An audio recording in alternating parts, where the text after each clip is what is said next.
Well, that kind of goes in with being happy, I assume. I mean, I guess gay apparently meant happy at one time. I mean, yeah, it did. Also, we're audible. Hello, everyone, and welcome back to D&D&D&D&D, campaign number 2 of Black Ink and Blue Blood. How much of that was audible, Alston? Not telling you. Well, nothing we said that was controversial. When we last left off, the party smuggled their way out of the Tabedra city of Fuse, making their way, guided by Caleb's adopted cousins, making their way. Am I getting a surprise here? Making their way through the Sprintwood towards the capital of Rosewick. However, along the way, Zephyr was the next to be hit by the sleeping plague that targets those of Tabedran heritage, and in their dream, managed to uncover a little bit more information. The abandoned village you see is the land of Tabedra Farms, land that has been abandoned by Tabedra for over a decade, and none have returned from trying to explore it. Meanwhile, while exploring the possibilities of what this all could mean, the possibility and question was raised that a great demon that is said to live in Lake Thalasso to the south may have contributed to this in some way. However, it was also once a great deity of knowledge before the Titanomachy. So perhaps, demon or no, it could offer some useful information if the party chooses to seek it. But, in the meantime, the sun is up, your party is barreled, and craven vultures hover over Castle Rosewick. And that is where we pick back up. As the Bladovich sisters bunk up into the carriage and start getting ready to move, those of you who intend to smuggle your way in back in the barrels, those who are staying out, those who are staying out of them, taking up your positions as you close in on the city. Zephyr, seeing as you intend to sneak in, I will just ask you in advance, at what point do you want to break away from the caravan and try and sneak into Rosewick? Well, first, before I kind of get to it, I will explain to the party. I probably won't be seeing you at the tavern, at least not right away. But you have a plan? Do I always have a plan? Usually. You kind of get a very ghost smile from Lucian. You're in the fish barrel. But yes, I have business I do want to attend to. The earlier, the better.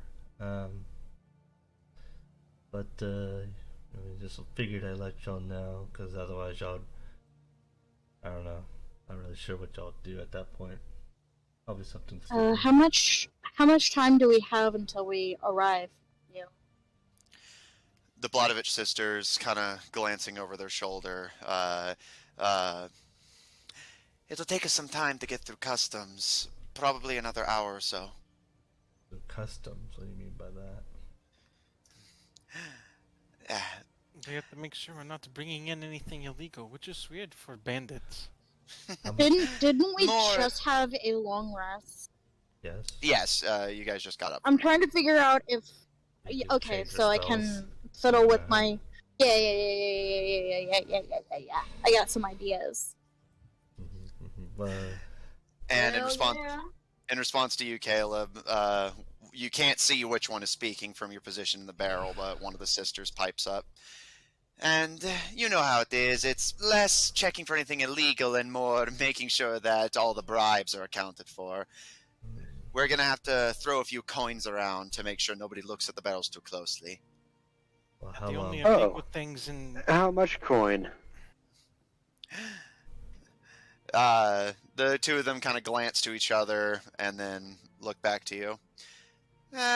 We reckon probably about 4 gold, maybe 5. Oh, that it? I'll pass her 10, just to be safe. Oh, is he in a thank you. barrel or did he have some other way of No, hiding? yeah. I believe he's out of it, yeah. He's gonna disguise himself. I got my head of disguise, which he's been using to look like a commoner light elf that he knew back in Gyoger. Mm-hmm. Yeah, but basically, how long are we gonna get to the place we're looking for, or to Tabedra? Should take us about an hour, cuz. No. Okay. The only thing illegal in Tabedra is things you haven't paid to bring in. That's the idea. Things you haven't paid to bring in. Yeah. And he'll probably depart once he'll probably step off the cart once we can start seeing the Tabedra's walls. Okay. So I have Mishka out right now. I'm going to, I'm not quite in the barrels yet, am I? You got in them at the last session, why? Oh, because I was just gonna, I guess I can telepathically give Mishka an Yes. order. Yeah. Okay, so I will telepathically give Mishka the order to, stay with Zephyr and to make sure that he is safe. And if he needs somebody to come get me. Okay. Mhm. Noted. Mhm. Alright.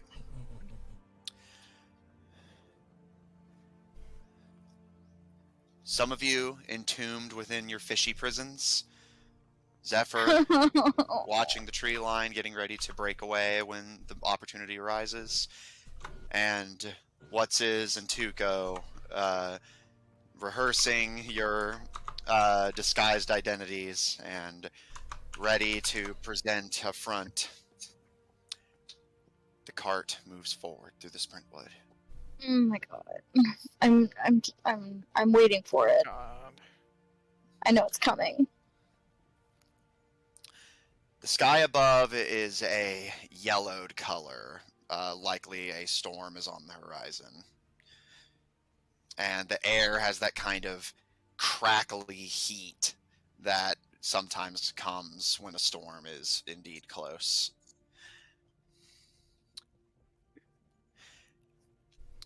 As you make your way through the Sprintwood, Tuco, you begin to see the... Again, as mentioned in the last session, the first thing you're able to see is the cravens, essentially vultures in the setting, circling over the towers of the distant castle. But as you guys cross through the Sprintwood, you begin to see the walls of Fort Rosewick come into view. Relatively impressive, a mixture of stone and wood. Some impromptu repairs being made as time and presumably military force damaged them, and the Tabedrans lacking the resources that the original owners of the fort had, repairing any holes that were carved into the stone with wood. You can see bandit archers and crossbowmen patrolling the walls, and despite being the capital of banditry in the Yavik South, Rosewick is disturbingly quiet. Zephyr, as you hop off the cart, followed closely behind by the familiar cat. Zephyr, roll stealth. Lucian, roll stealth on behalf of your familiar. Okay. Gotta get my cat stats. Also, yeah. There's a As- cat? Yeah. She has a familiar. There's a cat. Gotta get that cat stat. I don't know, Let's are they have really the gonna cat be on suspicious of a Zephyr's cat? back. cat by itself. I'm going invisible when I see Ooh, it. I have advantage. Oh. Like, Matthew, would they really be suspicious of a cat? Most likely not, but They'll see it around, you know. Maybe it'll. Then again, they might try to kill it and eat it. You think the Tabedras are? He can defend himself. I'm just like. I think the Tabedrans are hunters, and they'll see if an animal that it's easy small- picking. It's a little Russian blue, okay? Leave him alone. He's I fine. mean, like, half the state we live in is hunters, and they don't eat cats. Yeah. Either way, Have you ever had Really cat? trying to rile up people. custom roll 14. Have you had cat? Me? I Oh. plead the fifth. What the fuck, dude? Would No, I? but Would I? I've had a rabbit, and I've heard it's pretty close. I was like, Okay, would I have a cat? I mean, if it was in front of me. 15 for Barbarian. my roll. No, I I'm a used to rogue. joke that I'd eat my cat for dinner. Acts like a barbarian. alright. Is that for stealth? Alright. Oh, actually, it's a 16. Sorry, I was reading the wrong thing. Alright. Well, I'll be invisible when I sneak in. Reading the wrong thing, Okay. huh? But, I'm sorry. I'm just giving you a hard time. 28, natural 20. Nice. Okay. Poor Mishka. I'm gonna say Mishka would probably instinctually try to follow his scent. Okay. Mishka. Mishka. It's Zephyr? Russian for little mouse. Tapping the I'm assuming you're using your stealth suit, right? Do they only Yes. eat a little mouse? Okay. Tapping the button on your suit. You all, those of you out of the barrels can see, Tuco, having not seen this before, you've noticed Zephyr wears a somewhat odd garment of relatively form-fitting, thin black material, but as he hits a button on the belt, he vanishes from sight completely. And you don't notice any weight disruption on the cart when he hops off. You don't hear even a twig snap as he slinks off into the forest. Zephyr has completely vanished. And Lucy and Mish kind of looks around and sniffs at the air, and their ears kind of flatten They're as eels. they completely lose track of the kobold and settle for just wandering in a vague direction toward the walls. Yeah, just let Mishka figure it out. You know, he's a smart guy. Yeah, he's a cat. He knows what's up. You know, he knows. I mean, he's your familiar, so couldn't you, like, teleport him to you when you get out? Only at a certain range. Oh. Well, it's pretty far range, and you're within range. You can just recast the spell, you know. It's true. Zephyr with a natural 20, and I believe you should still have the item that lets you climb things, right? Yes, I did make sure to put that on myself, so I do have the Good spell man. climbing. Alright, so you don't have to worry about making any checks to get over the walls. You're invisible and a nat 20 is stealth. You're obviously not going to have to worry about being spotted, so just go ahead and message me what you want to do so I can decide if we'll cover it on screen. In the meantime, we'll focus on the others. Yeah, you kind of already Now I just know. want a one-shot with just Mishka. What, the cat? Yeah, Its own adventure. just like his own adventure. Like how the... Kind of like how they had that episode of Pokemon where it was just the Pokemon. Yeah! I actually plan to run a one-shot like that for my Friday group, but anyway. Oh my god! I want it to happen. Didn't we do that? Something like that? When we were Pokemon one time, we turned into our Pokemon. Yeah, Mystery Dungeon. Anyway. What's his? I assume you're already disguised? Yes. Okay. He's had a disguise the entire time. Alright. Tuco, what's his? Lucian and Caleb within the barrels. The Blodovich sisters pilot the cart towards the gates of Rosewick. Tuco, you've heard the story of Castle Rosewick. Once a proud fort of the Weiss and Sardom, but a dragon attack killed all within, and the Tabedrans rolled in before it could be reclaimed, and have held it as their de facto capital of southern banditry since then.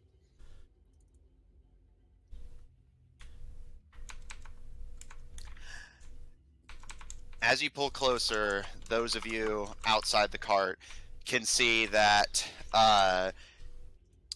a pair of what appear to be dwarvish bandits, armed with short bows, are on the walls, and a relatively muscular-looking. He appears to be human, although you do think you see glimpses of what might be dwarven heritage, with long dark hair and a dark blade all ready to hand as the cart rolls forward. And as all of you arrive toward the gate of Rosewick, the two dwarves on the walls level their bows and aim at you, and the dwarf out front holds up a hand, and the Blodovich sisters bring the cart to a stop as the half-dwarf speaks. Holt, what is your business in Rosewick?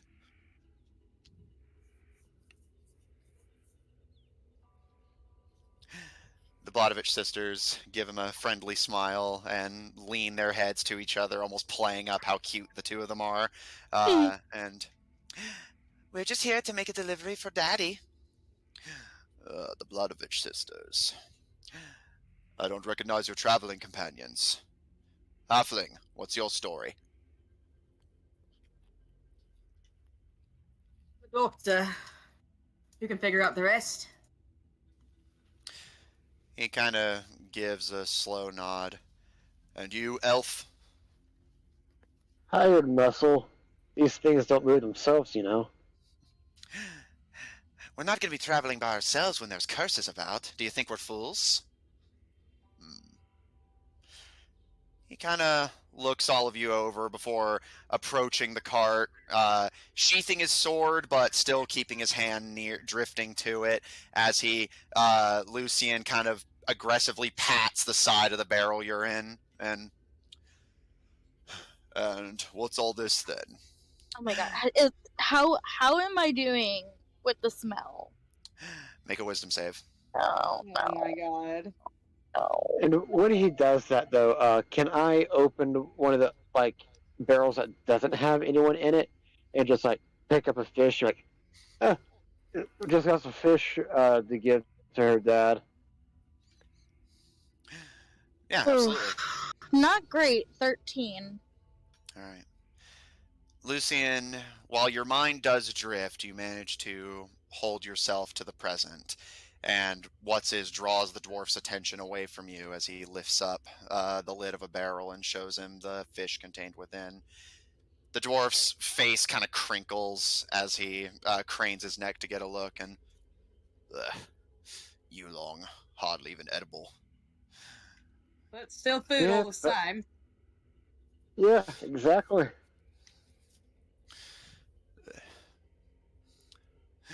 Let them in, but keep an eye on them. The two archers on top give a nod and call an order down, presumably to someone behind the wall, and the gates are hoisted open. And the Blodovich sisters begin to pull the cart inwards. Tuco getting a good look at the environment within. The city of Rosewick, capital of southern banditry, is on the small side. It being a fort doesn't exactly condone the widespread, and it seems like they've been trying to keep a limit on building outside of the fort unless strictly necessary. As a result, the inside of the fort is a bit cramped. You notice quite a few alleyways and sloping roads. Everything very minimalistic and based on necessity rather than presentation. You can see a butcher chopping meat outside.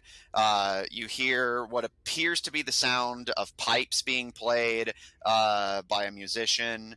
and everything smells faintly of vaguely rotting meat.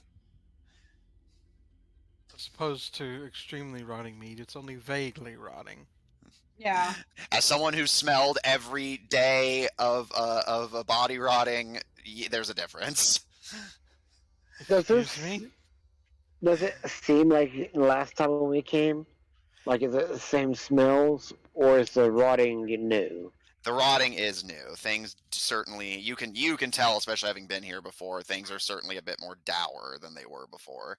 The Tabedrans usually are, again, the cramped quarters are nothing new, but the Tabedrans are usually a fairly optimistic and upbeat people. There's definitely a sense of quiet urgency to what they're doing now. People are keeping to themselves for the most part. There's not a lot of socialization happening. That makes sense.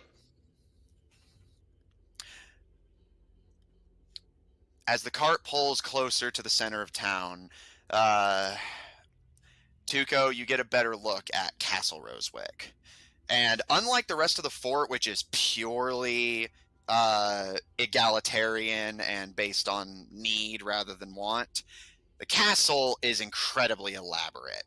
You can see guard dog statues, draconic gargoyles.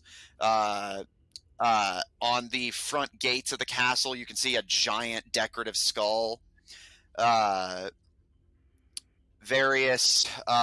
glimpses you get through the windows reveal mahogany linings and fancy carpets, decorative swords, and on the railings of the staircase outside, you're able to see spiked urns and lanterns held by draconic claws.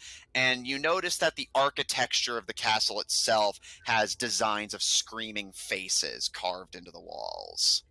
And flying over all of this proudly is the smiling jack-o'-lantern coat of arms of the Tabedra family.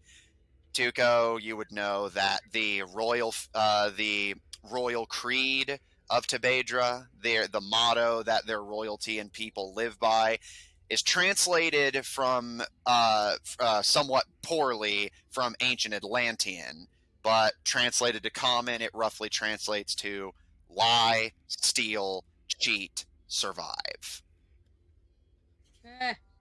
Cheerful.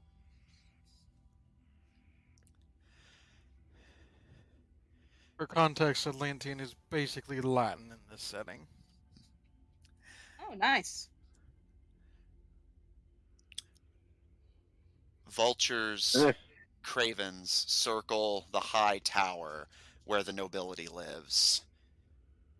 And eventually the cart is pulled to a stop outside of Tuco. You recognize by its architecture that it appears that this was once the central sort of officers' lodging back when this was a Wyson fortification, having since been repaired and turned into a tavern. It's wide open. You can hear actually fairly elegant music being played inside, as opposed to the more common and folksy music being played on the outside.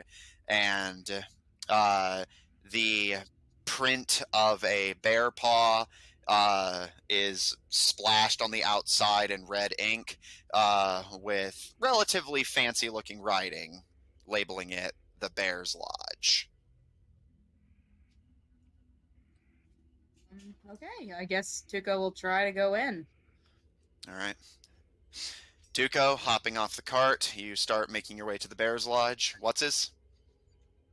We'll do as he told the guards and help unload the barrels to get them where they're supposed to go, so I can get my companions out and his dead body. All Oh my right. god! Forgot he did I that. fucking forgot he did that. Lucian's just gonna go from the fire to the frying pan. Jeez. Fenka will accompany Tuco. Fenya will accompany what's his. Tuco, as you hop off the cart, Fenka, the twin in red, hops down alongside you. And I'll show you around. Fenya, do you mind dropping off our cargo? Sure thing, Finka. Come on, big guy, help me unload this stuff. They didn't change outfits when we weren't looking, did they? I don't know. Like Do they you want to mentioned. check? I want to like look at them and see if I can see if there's a difference between the two. Make a perception check. I bet Caleb would know the difference. One's just got a special little mark on their cheek. Your guess which one? Man, I'm gonna have to think about some things.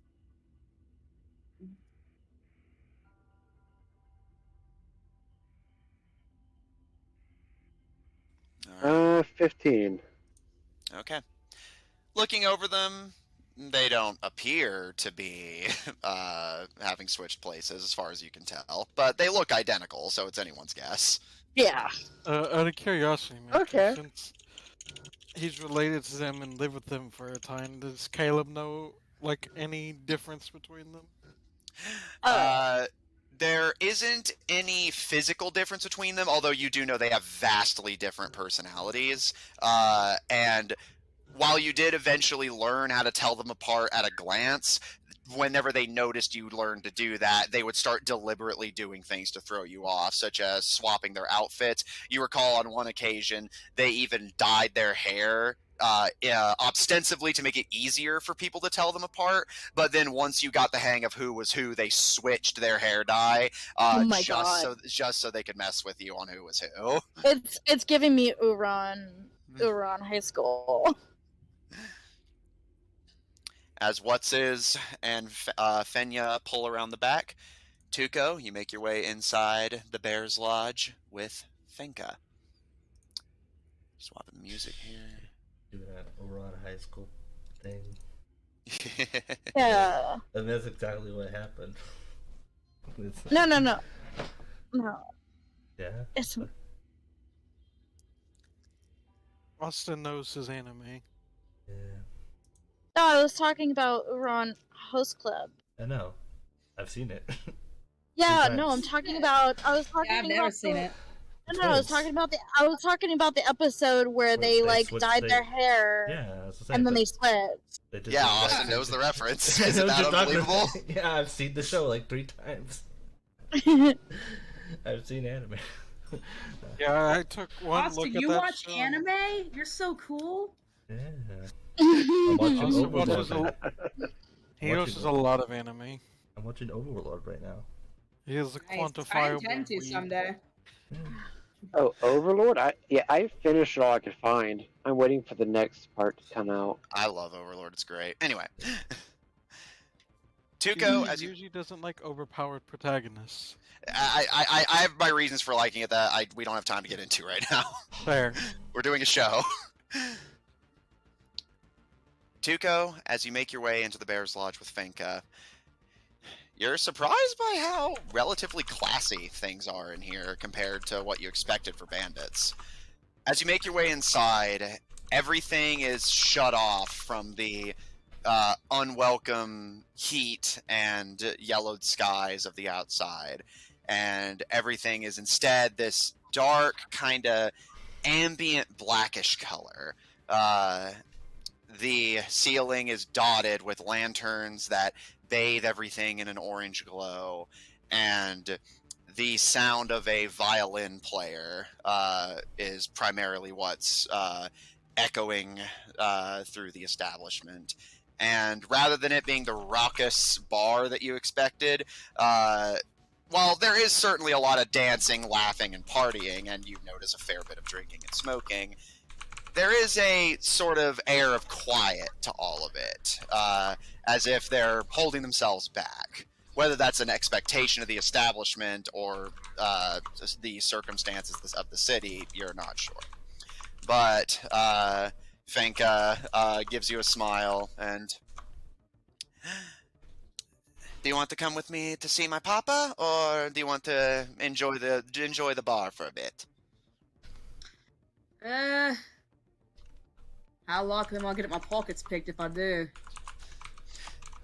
She gives you a smirk and As much as I'd love to tell you to watch your back, you actually don't have to worry about that while you're in here, at least. At least, not from the patrons. Daddy would never Great. let a pickpocket go unpunished in here. We try to run a different class of establishment. I can't say the same for myself, though. And she gives you a smirk. From a barrel, Caleb was like, "You should have seen when he caught me." Well, I'm not surprised.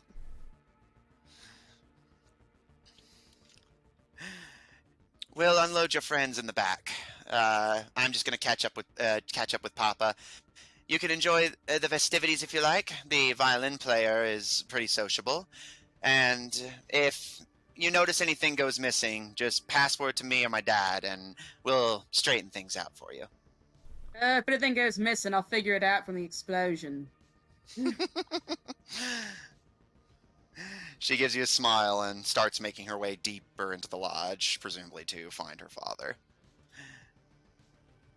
Oh, were the barrels not there? No. My bad. Tuco, what would you I like lost to do? track of where we were. You are in a bear. Well, I didn't know where the barrel was.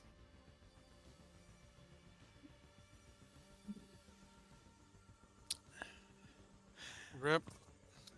I was seeing if Tuco wanted to do anything. Oh, sorry, yeah. Yeah. Yeah, he'll go talk, I guess, to the... Was it violin? Yeah. Yeah, the violinist. All right. Tuco, as Fenya goes to find her father, you start tracking down where the music is originating from and see if you can't find this mysterious, sociable violinist. In the meanwhile, What's-His and Fenya make their way around to the back of the lodge. Fenya gives a cautious look up and down the alley before nodding and hopping off. All right, get them out of here.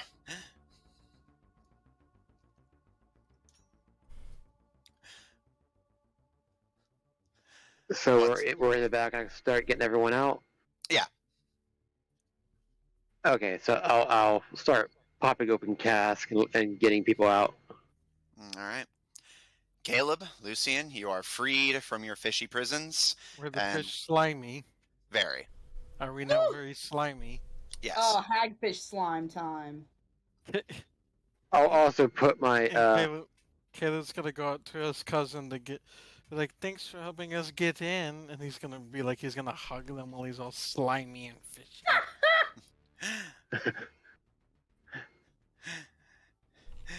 She kind of takes a step back from you and gives you a kind of sour look. And, I can still change my mind and claim that bounty.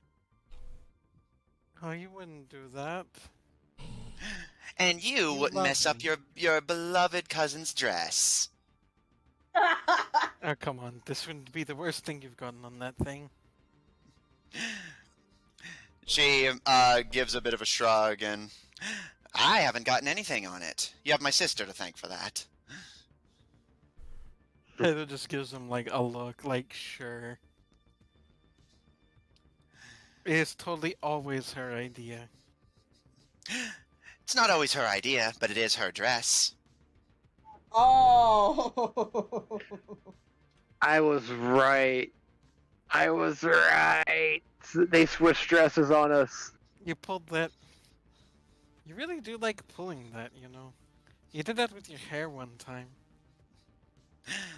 I still keep the pink hair dye in case I need it again. And What's-His as... Oh, go on. Imagining all of these people in ye old English times wearing pink hair dye is hilarious to me. Caleb was just like, yeah, and you tried to get me to do it, and I had to fight you off. You would have looked fantastic with candy cane hair, and I stand by that. It's true, Caleb. You Yeah. would have. Caleb just grabbing in his hair. I like my hair as it is.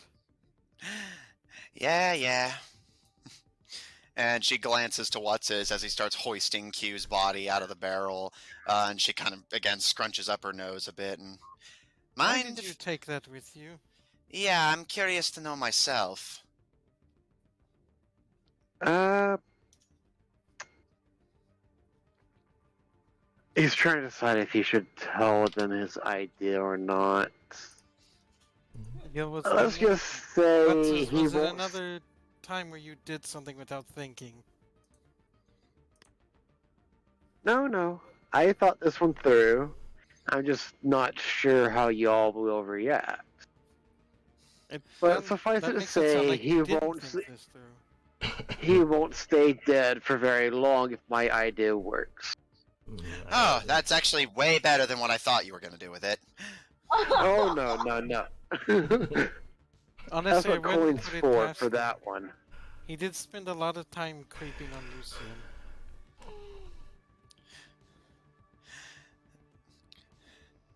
Fenya gives a shrug and, well, with that, business is concluded.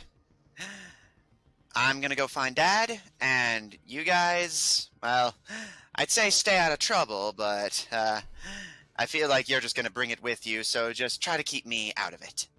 And she dusts off her dress, gives you all a bow, and... Matthew, Yes? what's Caleb's uncle's name again? Make a history check. Okay, I got a better idea. Yeah, you have a keyboard in Discord. Do a little bit of legwork. Okay.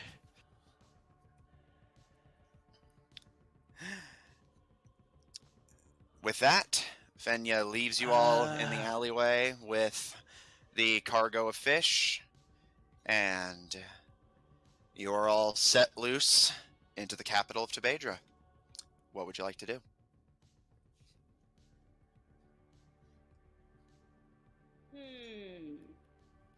Apparently, we've actually said uncle a lot.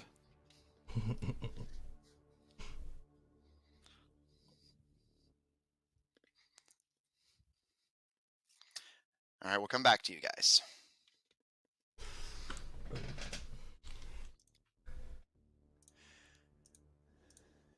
Yeah. Sorry, I forgot I was Yeah, muted. you're on mute, love. Yeah, no, I was just about to tell you. Sorry, I had to do something, but I'm back. No worries. But yeah, I was just gonna say, Gil slash what says is gonna go find a room since we're supposed to be lying low. Okay, so you're gonna make your way into the Bear's Lodge. Anyone else? Something he was gonna say to his cousin. I'll kind of hang back for a minute, but as soon as it seems like everybody's doing what they're doing, I'll join what's his. Okay.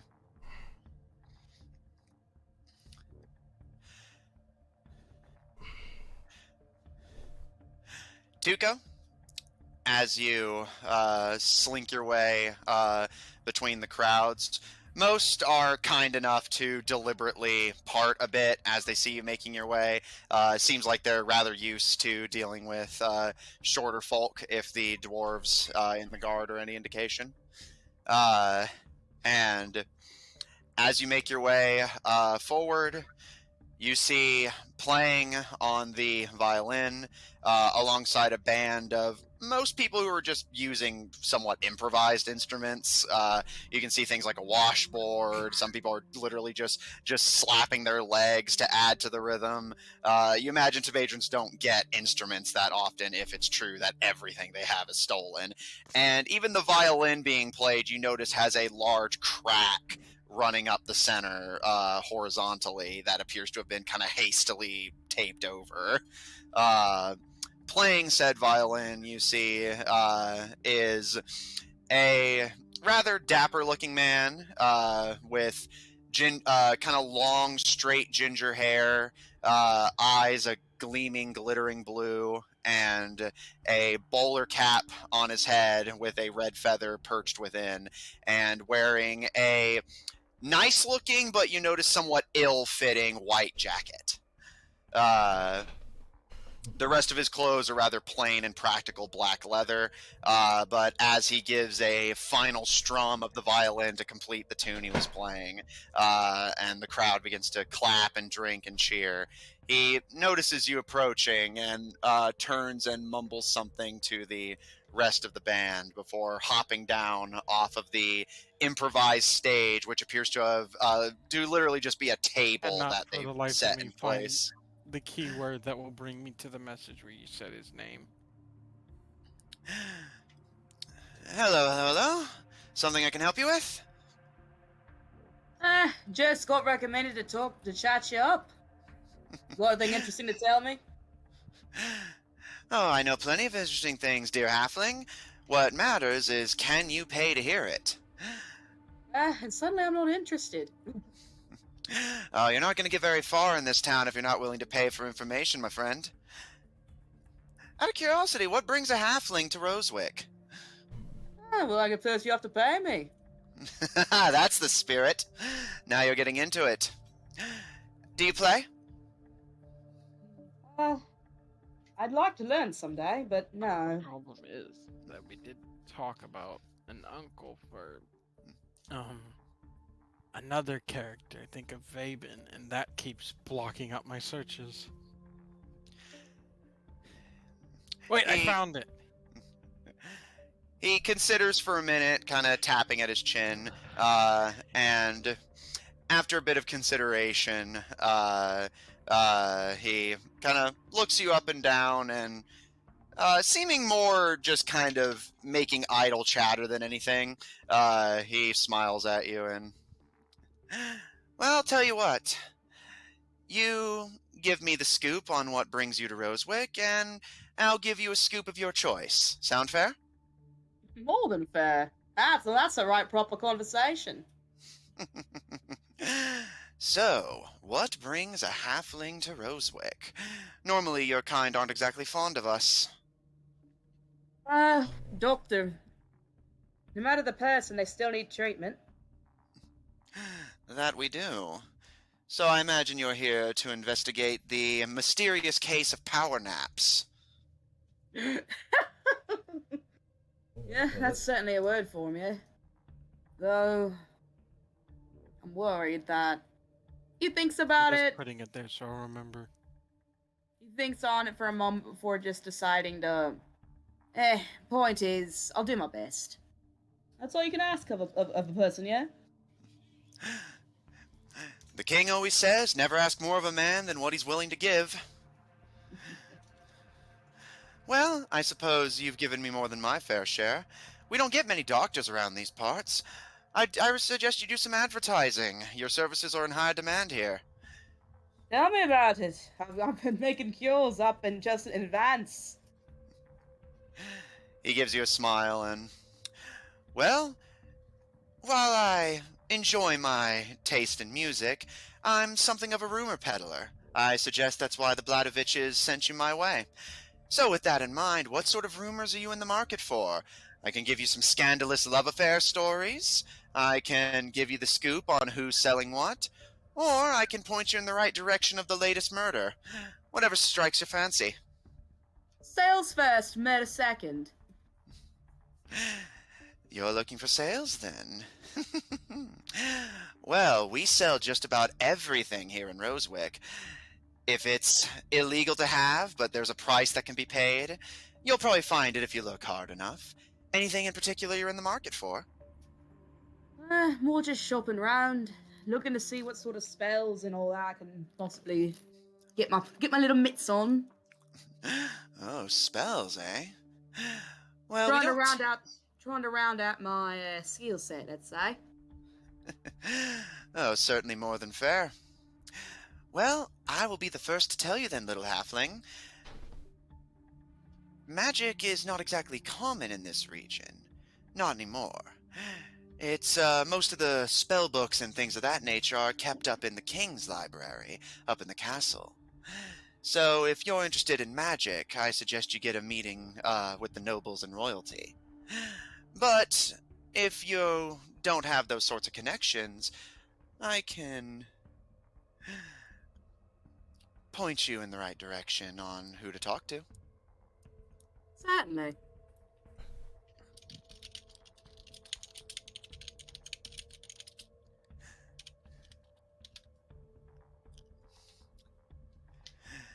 Speaking of which, I'm curious. What's the what's the market that gets me a lot of business looking like?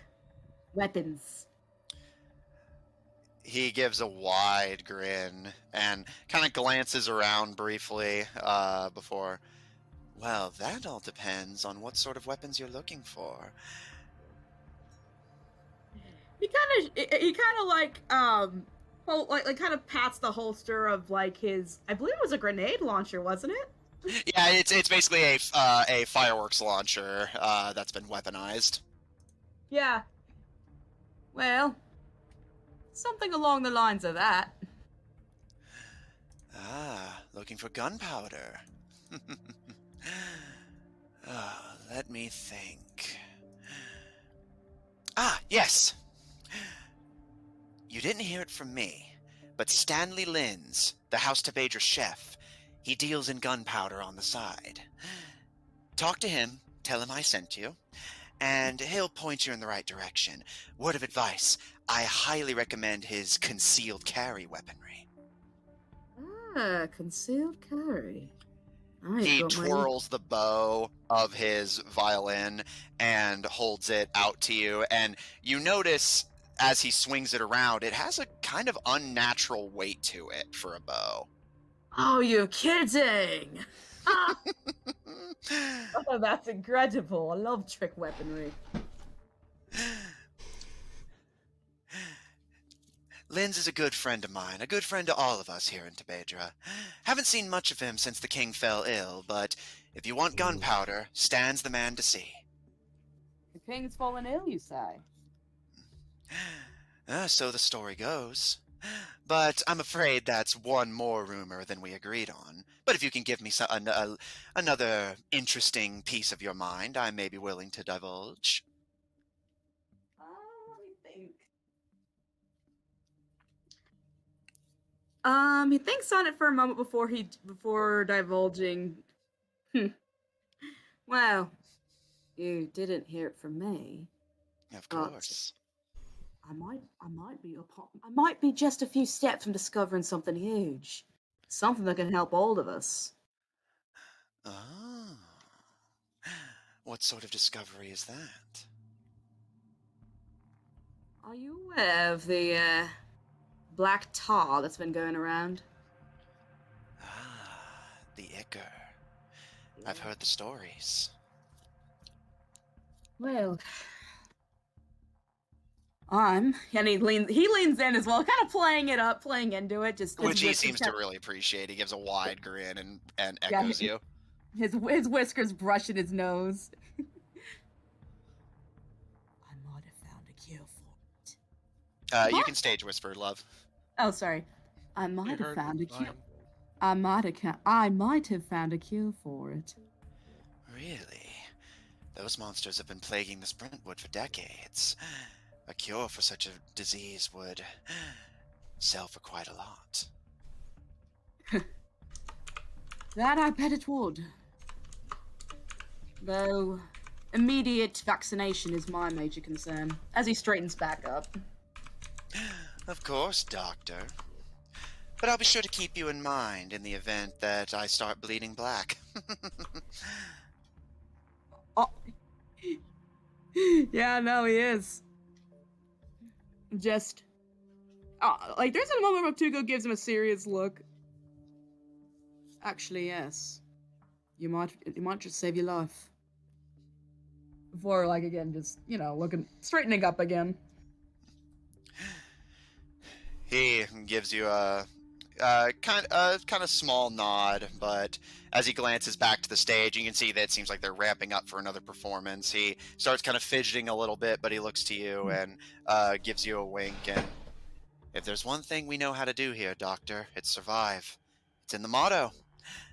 Here in Tabedra, we lie, we cheat, we steal, and we survive. Ah, I've certainly heard that one before with my own kin. Didn't take halflings for thieves. At least, not when they're not being paid. Well, and perhaps that's a story for another time, yeah? Indeed. Enjoy the Bear's Lodge. You'll find this is one of the finer establishments in this god's forsaken place. Clearly, my pockets haven't been picked yet. As far as you know. He gives you a wink, and with that, back steps up onto the stage and, priming his bow, begins to play another somewhat jauntier tune as a new performance begins, and Tabedrans around you begin to dance. Caleb, have you decided on your final business, or rather what business you want to get up to while you're in the alley? Yeah, did his cousin already walk away? Because it was kind of supposed to be as they were leaving. She's about to. She's basically just tying off the cart and getting ready to head inside and find her dad. Yeah, Caleb was gonna say, before y'all run off, I do want to talk to Uncle Mezdu. Sure thing, Caleb. He's probably going to want to see you anyway. Yeah, and then after that, he looks down at the slimy fish scale covered self. I need a bath. I think it looks good on you. Certainly makes a statement. Oh, would you like some? I'm good for now. You know me. My sister and I have never been the most fashion forward. And with that, she slinks into the bar ahead of you and seems to be deliberately trying to put Lucian and What's-His in between you and her. Slimy fish self.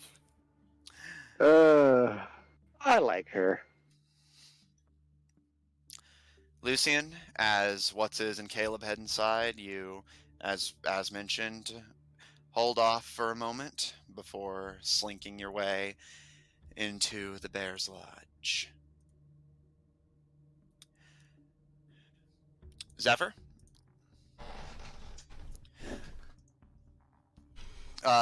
So if I recall correctly, I won't reveal what it is you're buying, but just to make sure I recall correctly, one complex one simple one, right? I mean, we could. I don't mind it being revealed. I mean, not like super crazy. I was just like I was just gonna let you know what the idea was. 'Cause I have a plan for this. Alright, well, the locksmith gives you an estimate that a very complicated masterwork lock would cost you 40 gold, but a just basic run-of-the-mill lock would cost you 10. Well, He's buying locks. yeah. And are your locks even good? he just straight up say that to a locksmith. Yeah. The locksmith, a dark-skinned human man with kind of thin bushel of hair and a equally kind of thin, badly kept goatee. His head is kind of noticeably long and thin, along with the rest of his body. He kind of leans forward and kind of quirks a brow at you. And I design locks to be kept by people whose roommates pick them for a living. Yeah, my locks are plenty good. Oh. And do you happen to have anything I can see that is good, or do you need time to show me? Because I find most locks tend to be easy, but also more. I don't want a simple lock. I want I guess what that's what I can say is a child's lock, but still looks like a normal lock. Just simply a simple nudge would probably do it. Probably something easier than a normal lock. So you want something easy to pick then? Something easy, something hard. Well, the hard one is more what I'm interested in. The easy one, I mean, frankly, a normal lock would do, but perhaps I may need something easier for others. He kind of tilts his head at you and, well, here, you want to do it? You want to take him for a test run? He kind of peruses his shelves, which you notice contain a variety of various locks and keys, and eventually picks one, a somewhat odd bronze-looking lock with a series of gears in the center, and he puts it in front of you, clicks the lock into place, and slides it towards you. Try and pick that, little man. Okay. And I guess he'll pull out his thieves' tools and start picking at the lock. Roll a thieves' tools check. Alright.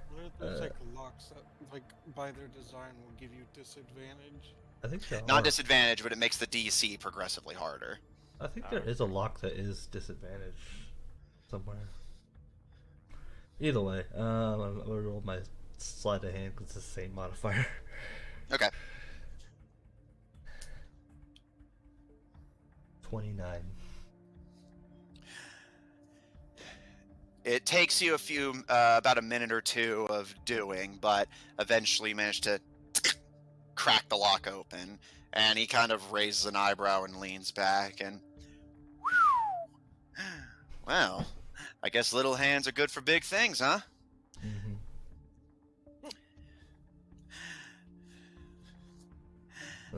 So was that the best one you had? Second best. He takes that lock, puts it back on the shelf, and reaching around, grabs another one. This one you notice is a deep midnight blue and appears to be a tumbler lock, like you would have for a safe. And he puts that in front of you, and this is the best lock I can sell you without casting some kind of enchantment. Try this one. Alright, he cracks his knuckles and I'm just like, alright. Alright, and then he will get to work on it. Roll your thieves' tools. Ooh, whoa, that's weird. It's cocked, but not. It's cocked on the screen. No. I rolled 22. It takes you listen for the tumblers, but you spend a few minutes and you find yourself struggling, and with every failed attempt, of course, you have to start over. And after several minutes of working at it, you've managed to crack only the first number, and you haven't made much additional progress. This lock seems pretty solid. Dang, it must be like a lock. I think must have like tougher locks than in the base game. I think there is no. I think the only lock there is just a basic lock.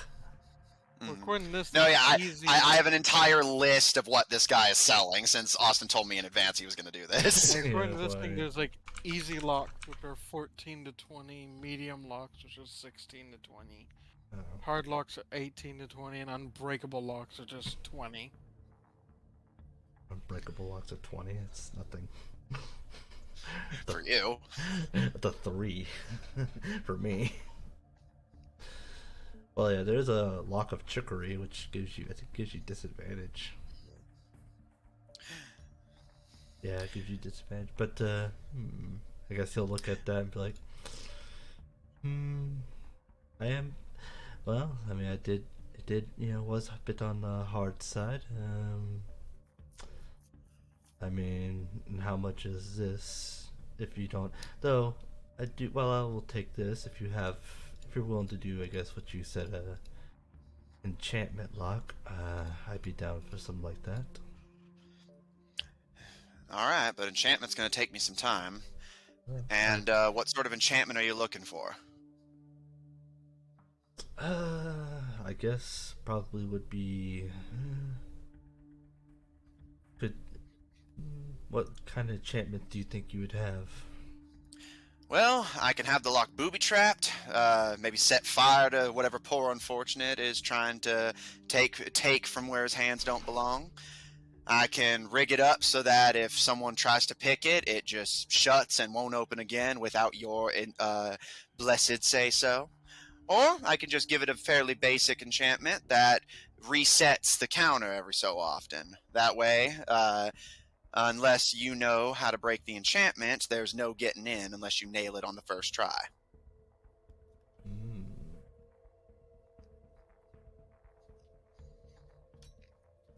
Not the kind of enchantment I thought you'd have, but I'm not disappointed. He gives a smirk and, this is the land of thieves, sir. We aim to impress.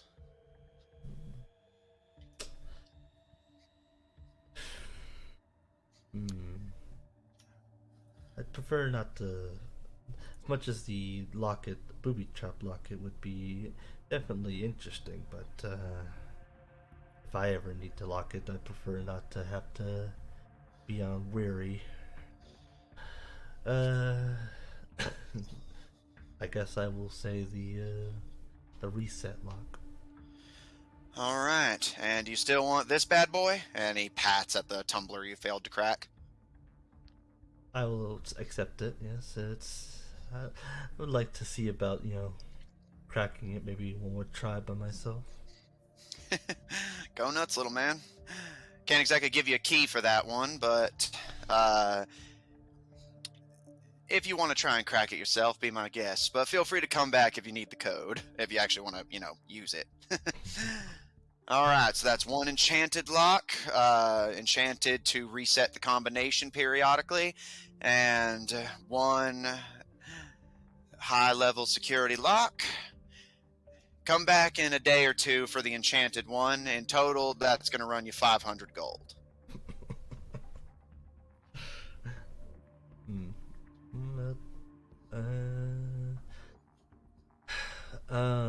Also, I mean, unless you don't really do in this sort of work, again, I prefer. Do you have any easy locks, as I mentioned earlier? He gives a nod and just, without even looking, grabs one from the shelf behind him. You notice it's a bright red and yellow lock, almost looks like it's plasticine, and just slaps it in front of you and slaps a bright yellow key next to it, and just kind of rolls it with his finger, almost bored. This one's easy to crack. Practically nothing. Honestly, you could just introduce a torch to it and it would just melt. Well, I mean, in that case, you could probably do that with most locks, I would think. Not with most of the ones I sell, my friend. Mm. But you want easy? This is the easiest to offer. That's actually true. A lot of high-end locks are actually designed to basically completely lock up if you try something like that on them. Mm-hmm. Yeah, I'm just like, also, you just like smash it, just like break it. Yeah, that's what I mean. Like, there's some locks that are designed that if you smash it, it will never come unlocked. It will have to be cut off at that point. Yeah. 510 if you want the baby lock. 510. In total for everything. Yes, I get what you mean. I wouldn't expect to buy that much for just that simple lock. If I'm going to try and rip you off, friend, I'm going to be a lot more subtle about it than that. Do we have a deal? I think we have a deal. He holds out his hand to receive the money. He'll reach into his bag and pull out 510 gold. He snags it, pulls it the waistline of his pants to deposit the coin purse in, and lets it snap shut to his waist, and slides the plasticine lock and the tumbler towards you, and give me 2 days and I'll get you a real nice enchantment. And don't worry, you've already covered my silence fee. Nobody has to know about this. And he gives you a wink. I appreciate that, and I guess he will take his 2 locks and be on out of there. All right. Are you going to head to the Bear's Lodge, or do you have any other business to conduct? No, that was his only business. He had he'll head to the Bear's Lodge. Okay.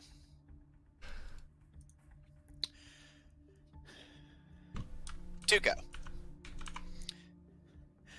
As you make your way through the Bear's Lodge away from the violinist, a bit more information under your belt, and having made something of an ally here in the land of banditry.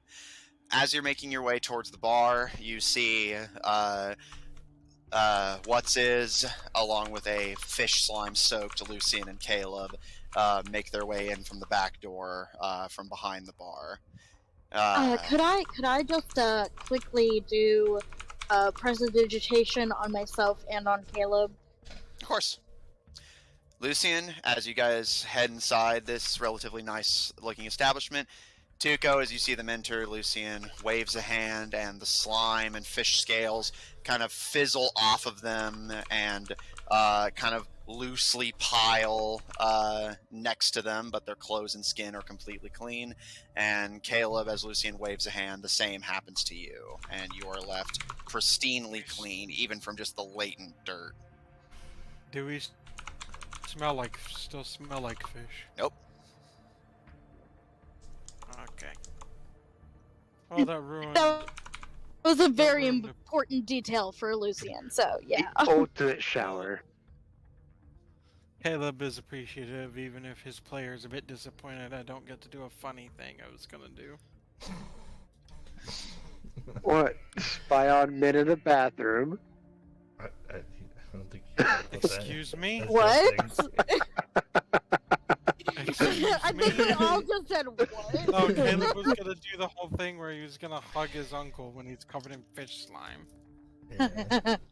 If you want, I can No, absolutely Caleb soil would your absolutely stuff. appreciate it. It's just his player thought it'd be funny, but anyway, but it would be in character for Caleb to accept it.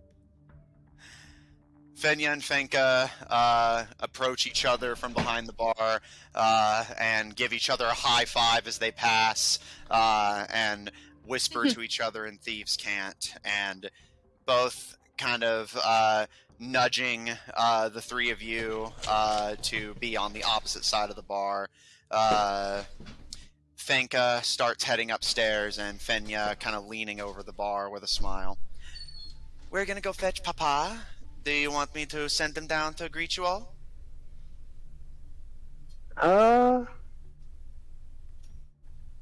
Wait a minute, does Gil have the fucking dead guy? No, it's in his bag of holding. Okay, I was gonna Get say. a little bit more credit than that. Thank you. Listen. He has done worse. Listen. He's never carried a dead body around. He's done worse. To be fair, I hate to be that guy, but you kind of did carry a dead body literally last session. Well, I mean, other than this time, where with Q, that is the only dead body he's ever carried around. Let's not get into linguistics. Yeah, we don't have that kind of time. We don't have the time to unpack that. Either way, all I want is to see about some rooms and alcohol. All right, I'll fetch Dad. Yeah, I would love a drink.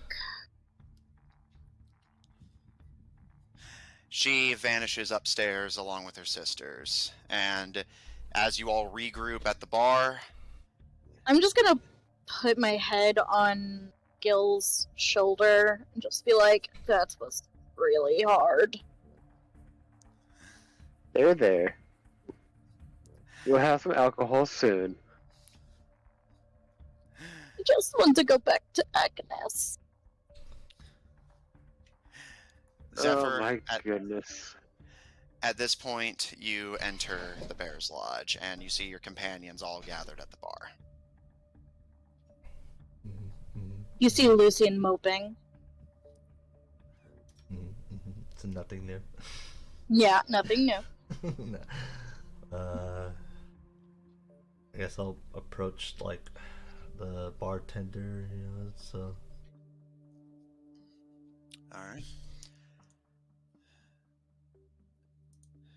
Zephyr, as you approach the bar and rejoin the party, all of you are together, and you have a moment of calm, and the music in the establishment is happy and joyous.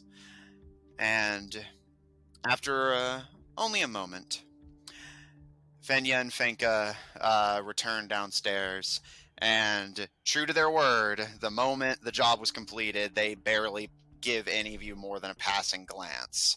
But they do take up positions behind the bar as a figure unfamiliar to most of you makes his way downstairs along with them. You can see he's a human man. Dark hair and, you presume, green eyes like his presumably daughters. However, I say you presume, as his eyes at the moment are covered almost entirely by a pair of those rounded, red-tinted glasses with the gold trim. Those kind of hipster chic shades. On his head, he wears a bowler hat. Tuco, you recognize it as a similar make and model to the one the rumor peddler was wearing, although his lacks the decorative feather. He's wearing a very pristine black and red suit. However, you notice that the suit is kind of stretched to its absolute limit, as the man is a massive beast of a human, essentially sporting what's-his physique. And the suit is struggling to contain that kind of raw power. His skin is fairly pale, but mostly hidden between the hat. Is this Caleb's uncle, right? Or is this Yes. somebody else we found? Okay. And a thick black beard matching his hair. In his mouth, he's smoking a cigarette, or rather a cigar, and he is leaning on a kind of silvery-looking cane as he hobbles his way behind the bar. And Tuco, at a kind of experimental sniff of the air, you can immediately pick up the smell of what you suspect to be some kind of mushroom and a much more distinctive smell of wine. Smells like my kind of guy. So he was getting high and drunk. Yeah, basically, if Tuco's sense of smell is anything to go on, this guy is presumably cross-faded out of his mind, drunk on wine and high on mushrooms. Caleb just... Caleb's like, Uncle Mezdu, and he hugs him. As Caleb proclaims this odd and massive figure to be his Wait, that uncle. is his uncle, right? Yes, it is. The way you said that made me feel like I was about to embarrass. Well, you gotta let me finish a sentence before you react, man. I'm sorry. You're right. My bad, Matthew. Caleb launches himself into a hug with the figure, and the man kind of takes a startled step back for a moment before looking down, and after a bit of consideration, puts a massive gloved hand over his head and tousles Caleb's hair, and he kind of stares down at you for a moment, Caleb. The smell of cigar smoke a bit overpowering, and from the smell of it, it's definitely soaked into his suit. But he looks down at you for a moment and kind of pushing you back, but more to just get a good look at you. He's silent for a moment before he finally speaks. I don't believe it. Yet I thought if you had survived the ball, you would have just run like hell. Oh man, I couldn't just leave this place. He kind of crinkles his nose a bit and glances at the rest of the party. The girls tell me that you've brought along tagalongs. They're allies. They've helped me out, and I've helped them out, and you know how it is. Goals align and all that. He looks over each of you slowly in turn before his gaze settles on Zephyr, and he takes a deep breath from his nose, and I'm told we're family. Yeah, that's Zephyr. He was one of the princes too. He's not much of a talker.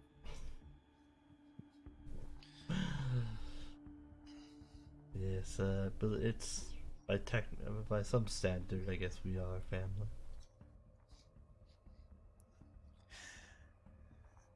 He gives you a pat on the shoulder, Caleb, and steps away to start grabbing bottles off of the very nicely kept, seemingly, liquor cabinet behind him. Good to see that And the lodge is still doing well. no thanks to your sisters. Fenya and Fenka kind of lean on each other's shoulders and try their best to look innocent as he starts serving all of you drinks. I immediately start drinking. He kind of like, do you remember what my favorite drink was? He kind of rolls his eyes, and as he begins to prepare a cocktail, he smirks at you, and my memory's not going that badly. And he looks to you, what's his? Did Caleb not tell you? Well, he's like cousins, but I don't see the resemblance that much. He's too scrawny. That look of basically, why you lying? Unfortunately, I can't say that little Caleb inherited our good looks. And he slides you some vodka and starts serving up drinks to the rest of the party. Yeah, I'll flip a gold. He catches it, and as he slides it into his suit pocket. Before little Caleb was royalty among thieves, he lived in here tending bar with us. So as far as I'm concerned, he's good as family. Well... Whenever your brother, also known as my father, was out raiding, at least. He kind of rolls his eyes a little bit, and call it whatever you like. Point is, and he kind of taps your leg with his cane to kind of get you to straighten your posture. Long as you're under my roof, you're no prince. Apparently that even outside is a bit up in the air right now. Oh, please.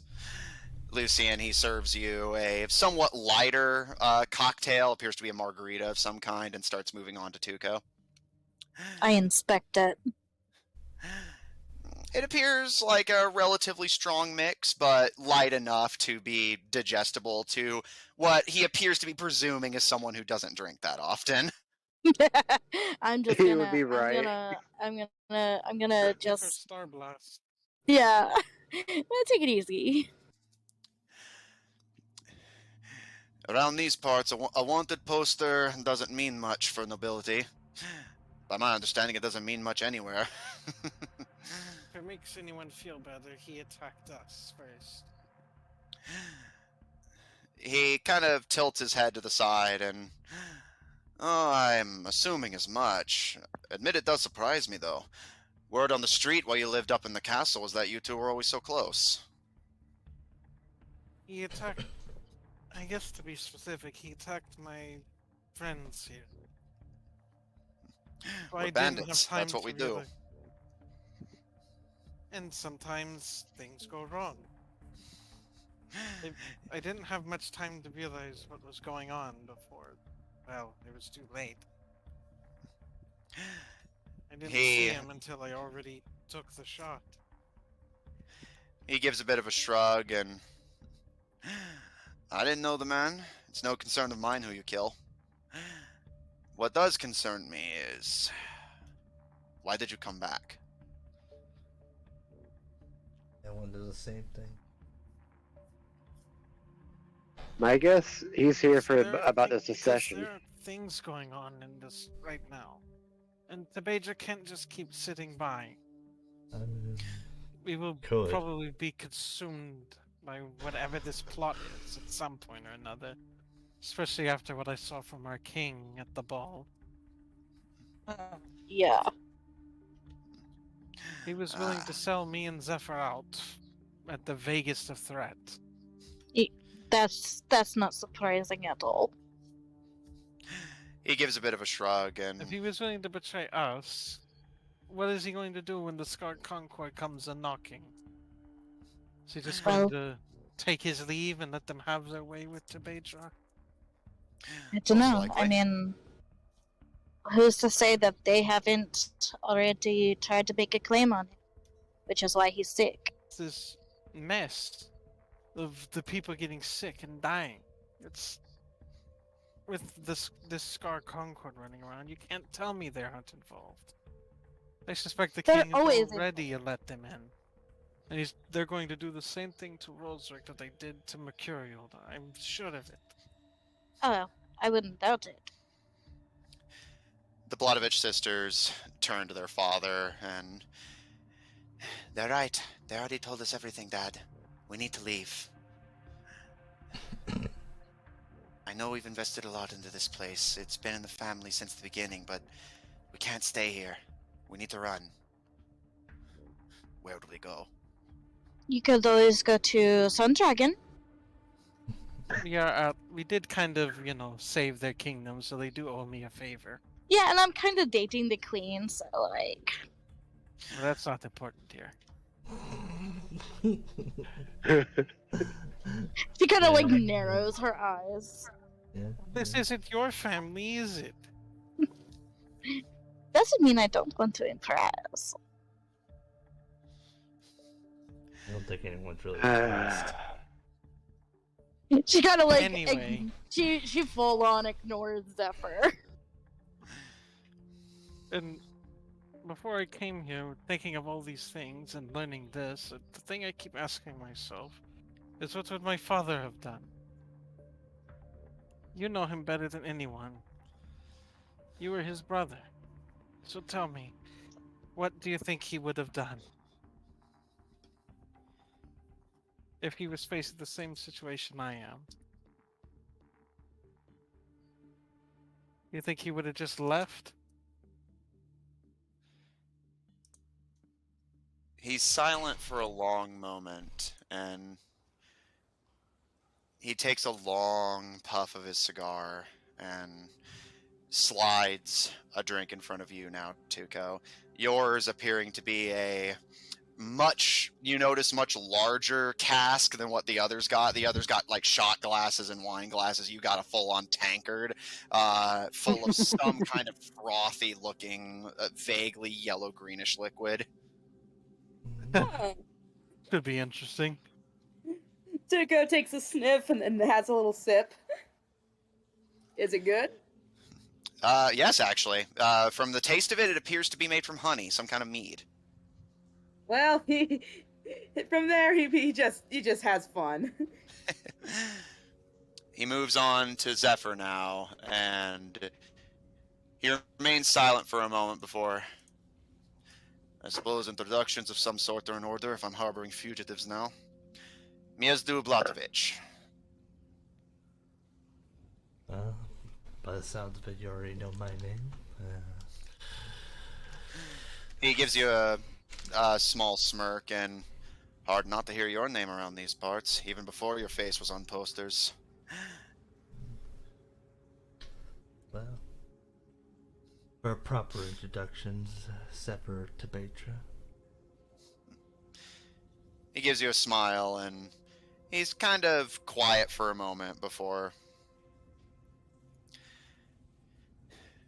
You weren't around long at the time, but my brother always liked you.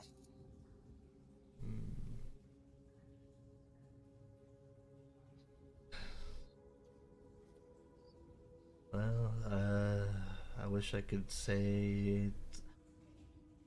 Really wish I could say something nice, but I don't really... I'm assuming I was too young to remember much of what happened there. He gives you a smile, and I'm not expecting much. Thieves like us don't get kind words. I'm more just... He kind of clears his throat and nods to the rest of the party as he finalizes your drink. I know what it's like. And he slides you what appears to be a shot of whiskey and pours a matching one for himself. Zephyr will look at that and just kind of ignore it. Yeah, I'll pipe up. He doesn't drink. He takes his shot, and at your statement, he just gives a shrug, picks up Zephyr's glass, and downs his too.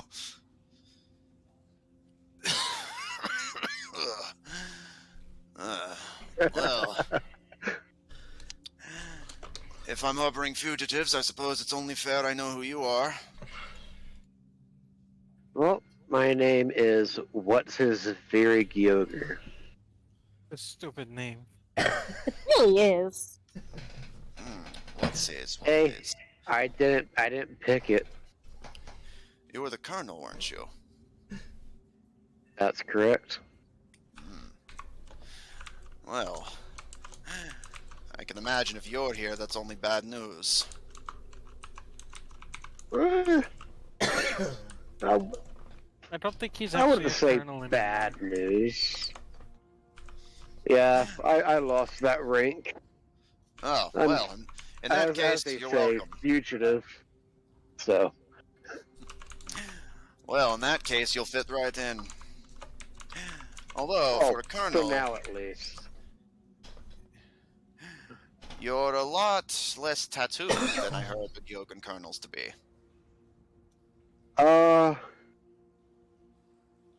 That's because I'm in disguise right now. Focus very hard and you'll be able to see through it. I'm not exactly in the state of mind to be focusing on much of anything. My dad Yeah, I always talked dropped it, about but- your drinking, Uncle. Yeah, but he's not talking about much of anything now, is he? And you still haven't Ow. answered my question. He glances to you, Caleb, and is again silent for a moment before he turns to look at Lucian. And I presume you are Queen Consort Sundragon? Possibly in the future, it seems like. For now, she's just Lucian Elfakir. Don't get Alefikios around here much either. Much. Oh, you don't want the other one. Yeah, the other one is actually part of the problem. Yeah. The way I see it from down here, both of them are part of the problem. Excuse me? Uncle, you don't know what you do. If you get her started, we'll be here all night.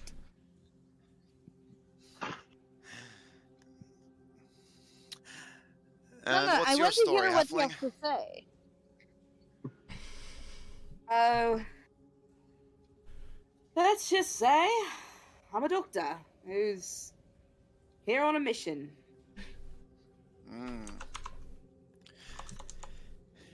He kind of stares at you for a moment before giving you a nod and... Well... I may not have much in the way of medicine, but... if you need some whiskey to keep your patients quiet, my liquor cabinet's open, I suppose. We need a doctor around here these days. He's not the only Looks of one. things, indeed. He looks to Caro and pours her a small, fruity margarita before putting a cute little umbrella in it and sliding it towards Oh her. my god. And Where are the umbrellas? and the two of them chatter quietly to each other for a moment. And Caleb, you note that every attempt you make to bring up your father seems to be met with deliberate evasion.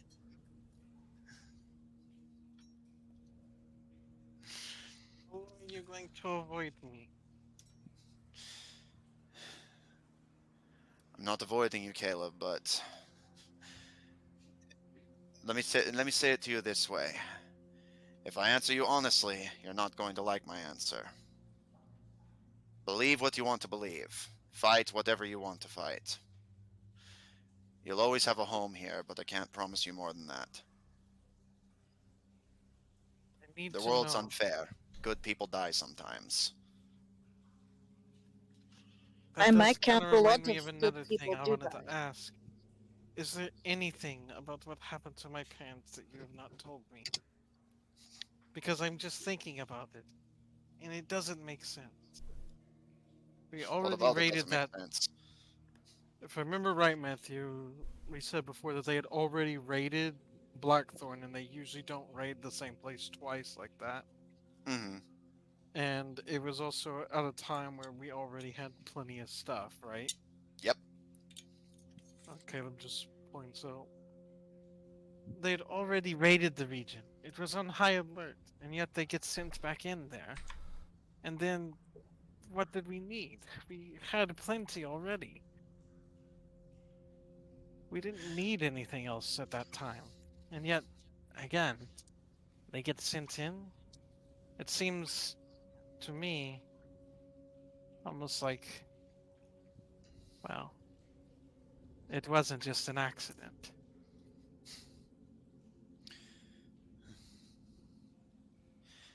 He takes a long drag on the cigar before breathing out smoke heavily, and with all of you having drinks, he leans back against the liquor cabinet and, like I said, the world's unfair. Believe what you want to believe. Do you know? Can Caleb insight? Roll insight. Lucian will kind of raise her glass to that. Life is difficult. Anybody telling you different is selling you something. He kind of gives you a low nod. He doesn't appear to be deliberately hiding anything. He's still not exactly giving you a clear answer, but he does seem like he's being straightforward with you, that he, at the very least, needs to be of the mind that it's just simple, unfair chance, and that there's nothing sinister behind it. Mm-hmm. You never wondered about those facts, too. What's there to wonder about? We get orders, we follow them.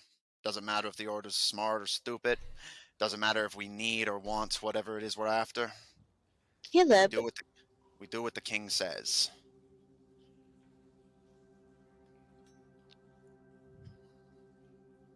Amanda can't remember. Did Caleb ever tell us about his parents? Not a whole lot. Okay. Just that he was close to them and that he suspects the king assassinated them, essentially indirectly. I will say to Caleb, Caleb, I mean, you've never really told us much about your family. Who were they exactly?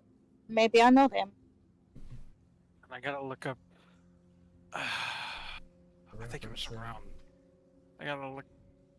Yeah, there we go.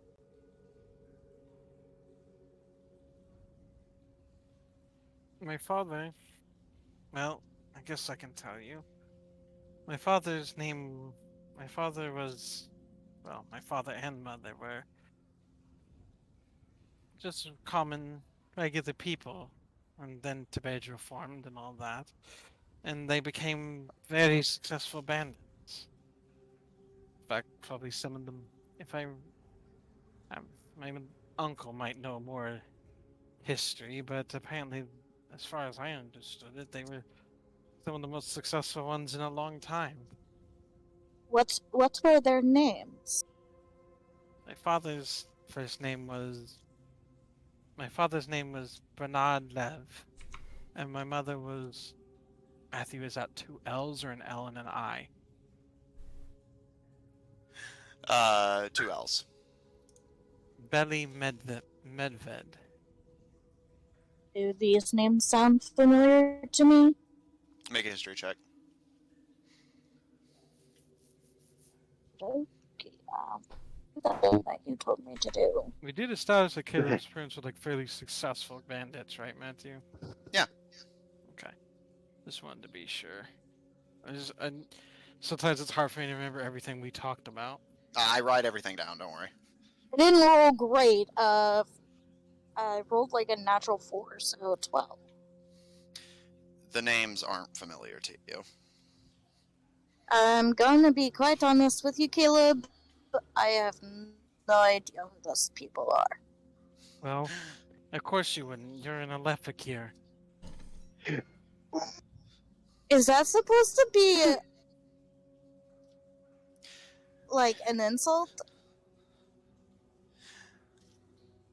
No, it's just families like that tend to not to be very well informed about the outside world. Jeez. I think am you I have, wrong? I think you have a Uncle? lot of things confused. The Vladovich sisters look to each other, delighted that a fight seems to be stirring up. But they were. The point is, they made a lot of money, a lot of gold like that. Almost to the point of, despite not having any, special birth or anything like that, they were practically one of the.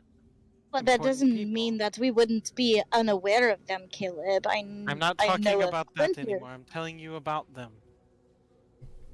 Go ahead. He's trying. And they were, at least to my understanding, my uncle can correct me, they were a fairly popular story for people. So, were they a big deal around here? Sounds like they were competition, at least to the king. Matthew, you still there? Yeah, I'm just letting everyone roleplay. Well, Caleb addressed his uncle. Miazdu kind of, again, leaning back contemplatively, kind of glancing around for a moment to give himself time to think before eventually. You could certainly say that. They made themselves popular, if nothing else. Took care of their own, made sure that we had food on the table and shinies to spend. It's about all we needed, but he gives a bit of a shrug and looks over all of you. Caleb was going to continue. He just wanted to let his uncle say his piece real quick. Matthew? Yeah, go ahead. Oh, okay. You didn't indicate any one way or another. Caleb was like, okay, so Caleb's like, and apparently when I was born, it was a pretty big deal. Because apparently I was born on an important day or something. And so, like my uncle said, they were quite popular, but one day they get sent on this raid. And, well, as the story goes, they were both shot down by archers from Blackthorn.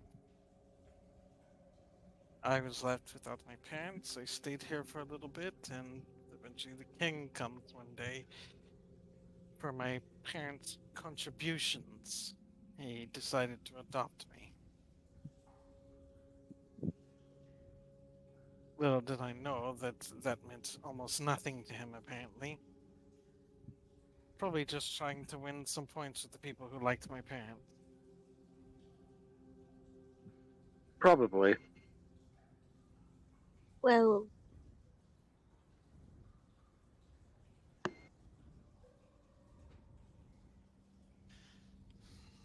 Don't know if the king had anything to do with it or if it was just greed or incompetence, but it just doesn't add up. it definitely does not add up. I agree with you there. I guess it's a little bit of all. It could have been on purpose and not even the king's fault. I'm sure many of the nobles didn't appreciate having, commoners be at their level. You get a wry laugh from Lucian.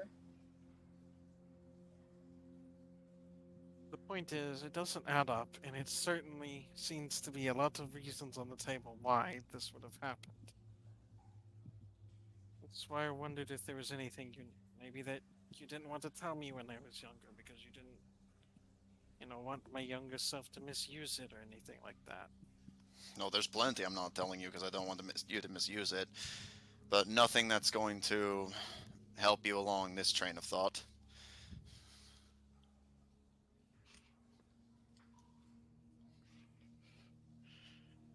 So, Well, maybe you should tell him.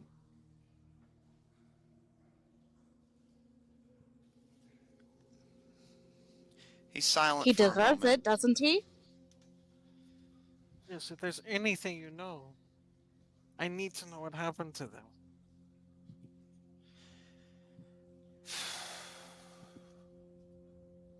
It is my right as their son.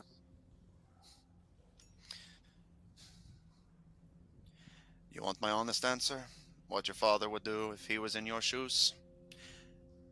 He would die.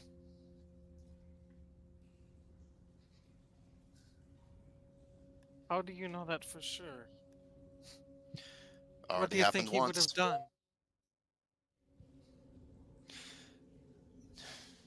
He kind of shakes his head You and said leans it's back. happened once before.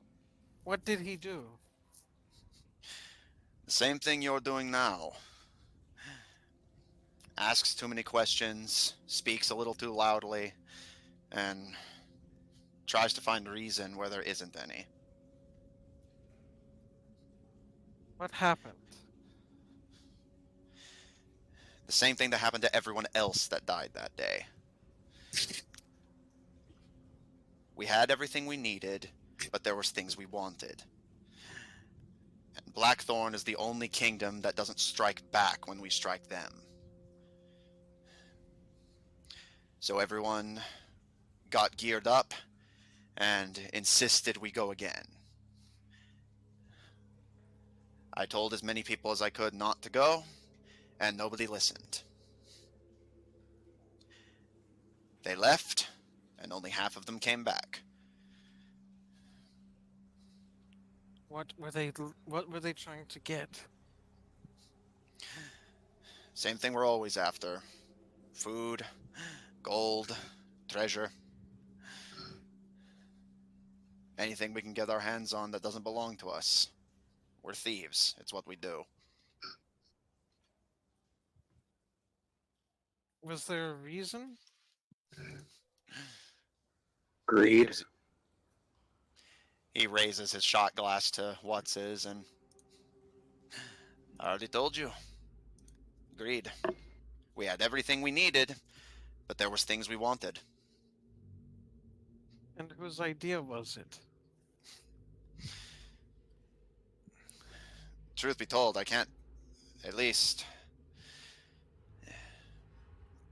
There's a few different people it can be traced to. But... what was his name? He kind of leans back and closes his eyes to think for a moment. I'm gonna, as he closes his eyes, I'm just gonna send a little guidance his way to help him jog his memory. One eye kind of flicks open as the magic overtakes him, but it seems to at least help him sober up, if nothing else. And Linz, the chef up in the castle. As far as anyone can tell, it started with him.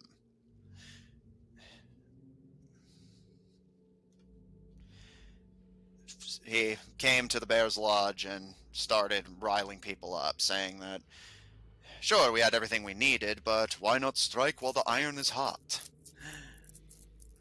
We're not going to go after Sun Dragon, that's suicide. And the Autumn Falls don't have anything worth taking. And Shadow Lily has always been Barbarous' territory. We're not intending to step on our allies' toes. So, we make our way north. Go to Blackthorn again. It's the perfect plan, he told them. They'll never see it coming. Someone from the king gave them this idea. The cook, Stanley Linz. Well, that doesn't necessarily disprove the possibilities, but it certainly gives me so much to look if I ever get the chance. Someone to ask. He gives a shrug, and, well, if you intend to do some detective work, I guess that means you're staying here for a while. Your room's still open to you. I need to figure this out. It's important to my decision of what I do. The rest of you, if you mean as much to Caleb as he's saying, then you're welcome to stay as well. Just try not to bring whatever trouble you're getting into here. I have a family to look after. Of course. So how much for the rooms? He raises a hand. As you said, you have a family to look after. Don't tell me it's free. He actually at this gives you a smirk, and it's amazing what stepping down from nobility how it changes a man. Yeah, I'm trying to improve myself. As are we all. 3 gold for everyone. Also, Caleb was going to ask. Also, what exactly do you think my father would have done that would have gotten him killed today? Knowing him, probably talked his mother into a frenzy. 2 of them would have taken to the streets, gotten everyone else riled up, would have led an assault on the castle, and gotten killed. Maybe have that daughter of the kings poison everyone, have their son cast some kind of spell, or maybe have this little one, if the stories I've heard about you are true, have the weapons taken from their hands before they even realize it's been done. Basically, a frontal assault is not smart, which I knew that. Yeah, if you want to do a frontal assault, leave that one to me. I'll be a good distraction. You're not sacrificing my nephew for a tactical assault, Colonel. No. I guess one thing I would need to know is if I do go forward with my plan, which I don't know if you've guessed at this point, if I even still have a claim. He's kind of quiet for a moment and eventually sighs. Caleb, roll persuasion. Persuasion. Yeah, at this point, I would imagine the party also has an idea what Caleb's thinking. Yeah. Oh, Gil already figured out a long time ago, buddy. Yeah. What am I? Just making sure. What am I rolling again? Persuasion. Natural 20. Nice. He mumbles a prayer and Fun fact: who do like? Can I tell who he's praying to?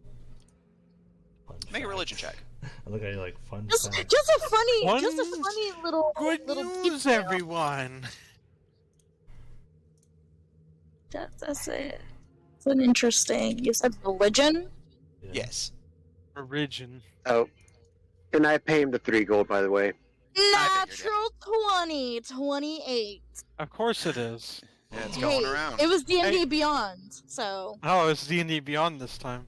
Yeah. Hey, D&D Beyond didn't give you stinky roll. I know. Hey, thank you. You say that I got a natural 20 on D&D Beyond just earlier with that slide or the stealth. Yeah, like I said, it's going around. All right. So what information can I gather from this? Just a second.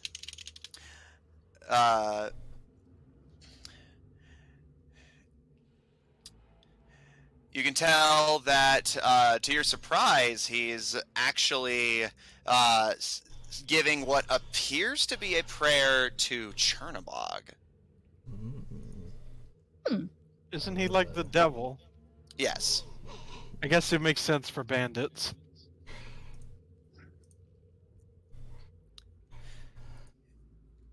He says a prayer, and I'll say, Lucian, you actually recognize the specific prayer he's doing. It's basically less of a direct prayer of traditional devotion, and more, it seems like he's essentially like saying, essentially the grand religious equivalent of, I'm 100% going to hell for this.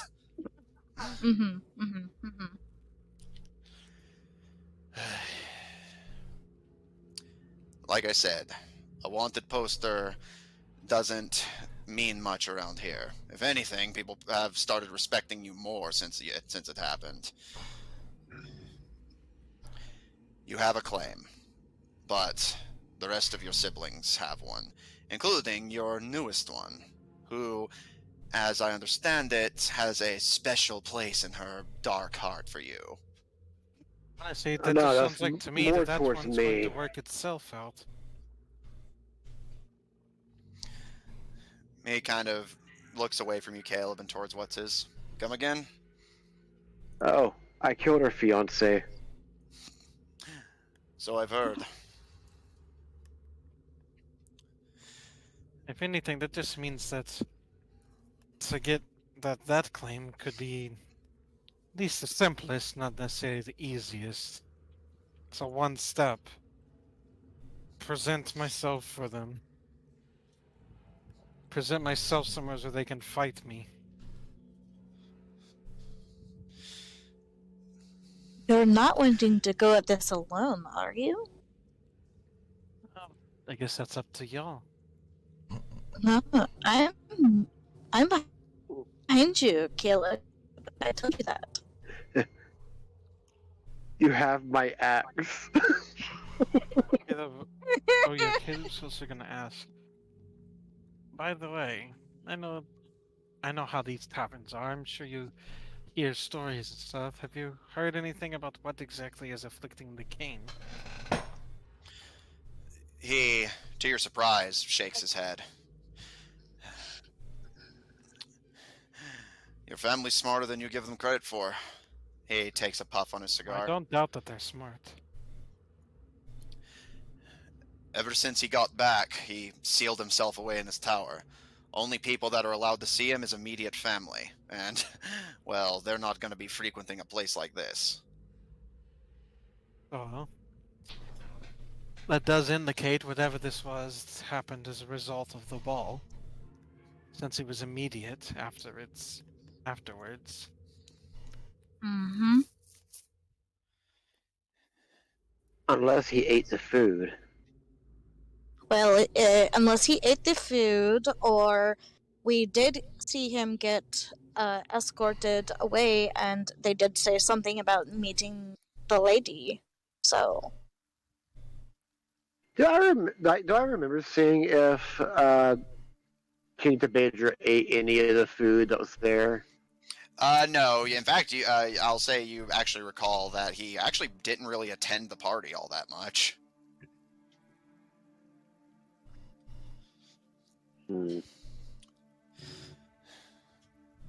All I've heard from the staff is that the queen hasn't left his side, and your sister has been trying day and night to cure whatever ails him.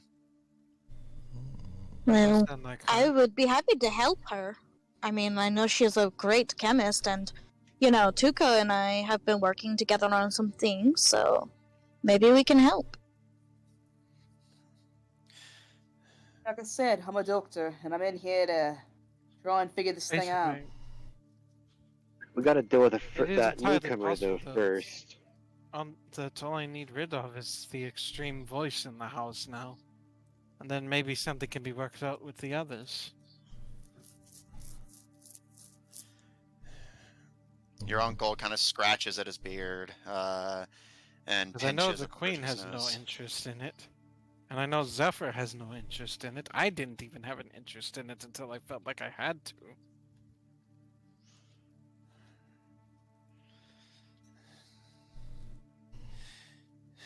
He gives some mumbled curses in Yavik before. What is he saying? Basically, just My nosy ass. you managed to catch. I'm way too old for this shit. I'm I'll way drink to older that. than you are. That Oh, doesn't but bring he- me comfort, former colonel. Former corn kernel.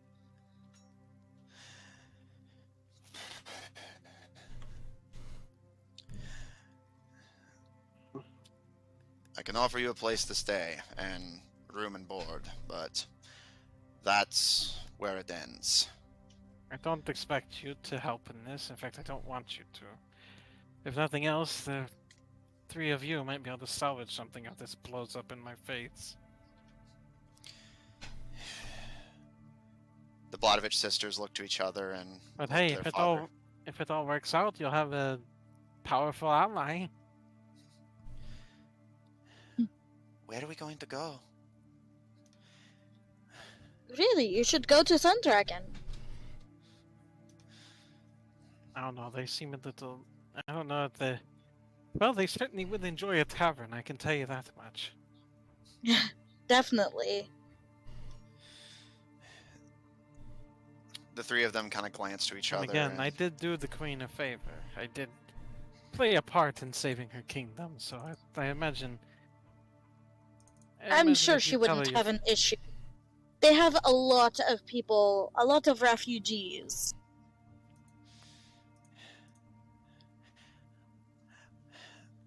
Daddy, Barbarous is our allies. We can go north. I would not recommend going to Barbarous. I would not recommend. Do not do that. No. At this very moment, Sun Dragon is about to... Well... She's about to kick ass. About to do some stuff there. And he's a member of the Concord. There's no guarantee that he won't turn his own city into a petri dish for his allies. Maybe the Thieves Guild in Ergos.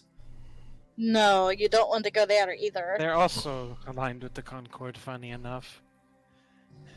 So, am I to understand that you have trapped my family in this city during your coup and have set your allies on ours? I mean, that's not our fault that you don't want to take us up on going to Sundragon. You could go to Look, Shadow I'm telling Lily. you don't want to deal with these Concord people. The things they've done. If you would have seen Mercurial. You see Lucian's face go dark. As far as I could tell, if their plans succeed, there won't be a safe place anywhere on this continent. As I Maybe said, the there's world. always Shadow Lily.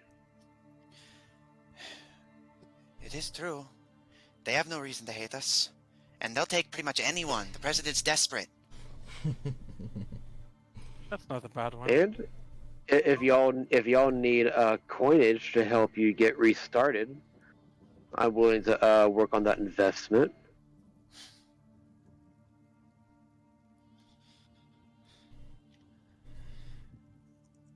They look to their father, who just kind of gives you a nod and... Well, I don't disbelieve you're a changed man, Colonel Gyoger. With all due respect, I have not survived as long as I have being in the debt of powerful people. Oh no, no debt. Just alcohol when I show up. And I'll be more than happy.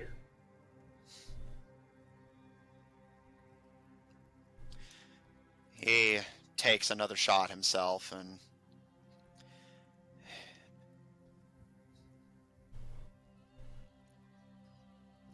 I outlived my I'll even brother. put it in writing. I outlived my brother by being smart, by keeping my head down. And until the day I die, that's what I intend to keep doing. You know, I remember one time, I don't know where he heard it from, but I don't think it was his idea originally, but it was something my father heard was, sometimes if you're always keeping your head down, you will miss the danger right in front of you. Oh, I'm not missing the danger, believe me. And he stares right at you as he takes a long drag of his cigar.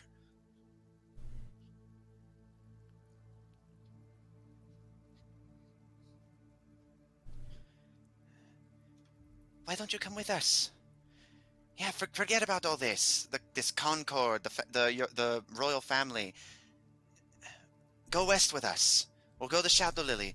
We'll live on the coast, and then whenever the Concord does whatever thing that you're worried about them doing, we'll just take a boat and leave Yav. There's other places we can go. Well, There's the a problem is that... complication.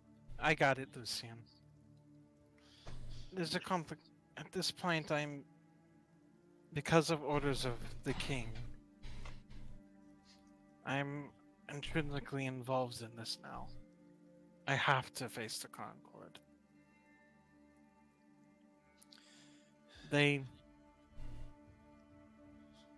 Let's just say, on one of the missions, one of the first missions the king sent me on after my training. I guess something went wrong, and now I'm a victim of this Concord, and I can't stop until I get the solution from them. Otherwise, there isn't much left. Otherwise, there wouldn't be much point in me running. It would catch up to me eventually.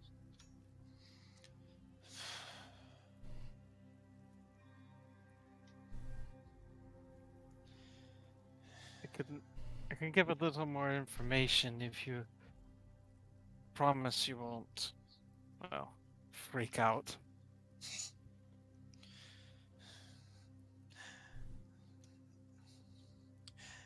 He gives you a smirk and just takes one final shot before setting the glass upside down and aside and leaning back. I heard the story of what happened in Mercurial. Some of our own made it back in one piece, and the word spread.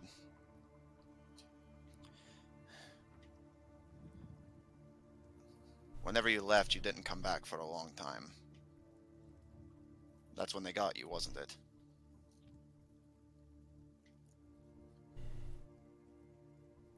It was before the ball, actually.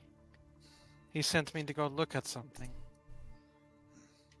I guess in the end it turned out to be one of the facilities or something for the Concord. I thought as much.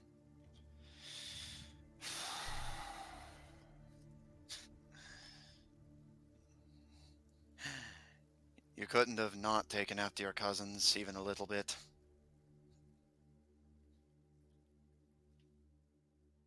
What do you mean exactly? No matter how I try, you're always getting into some kind of trouble or another. The king told me to do this one. Which honestly makes me suspicious even more.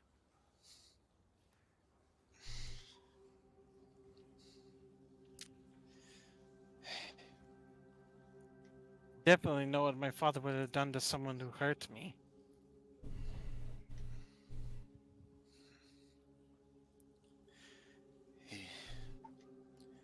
You're a growing boy, little cub. You can make your own decisions. I can give you a home here, but I want my family to be safe. What's left of them. Well, I'm in a fight that I have to fight. Whether it be here or elsewhere, the fight against the Concord is one I am now forced to fight. So I can take back myself.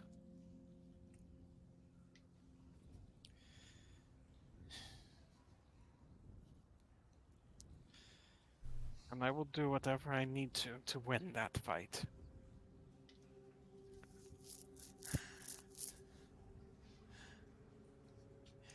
He scratches at his beard and looks at you before pulling you into a hug and kind of white knuckle grips you.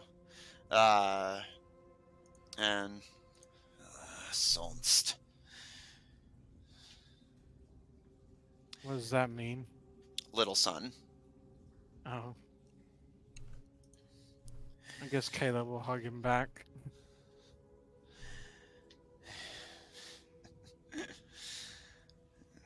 Your father always said he wished you took more after me.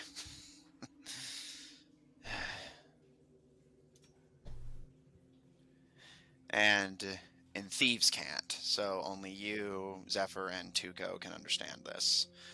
He gets down on one knee to look you in the eye, and don't forget, where you come from. Lie, steal, cheat. And he grips your shoulders tightly. Survive.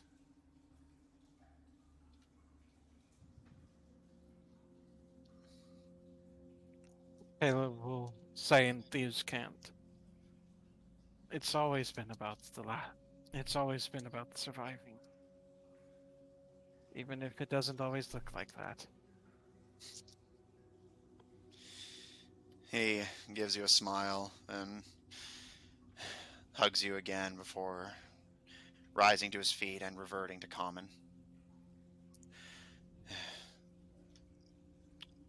The girls will prepare rooms for you upstairs. It may not look it, but this is one of the few safe places in the city, especially for you. If anyone asks, I won't tell them anything, but that's where my generosity ends, I'm afraid. I can't ask you for any information. I can only give you so much, but you're always free to talk to me. If I do Always. have to... And I'm still not necessarily certain if I do, honestly.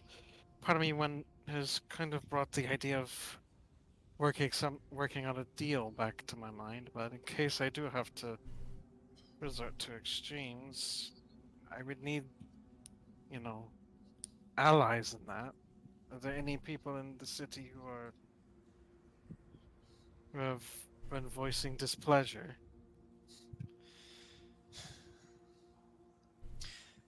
He takes a moment to think, and, well, there's never any shortage of troublemakers around here. Scope out the lodge for a day or two, and I'm sure you'll find someone. But the troublemakers don't last very Also, long. coin buys plenty of help.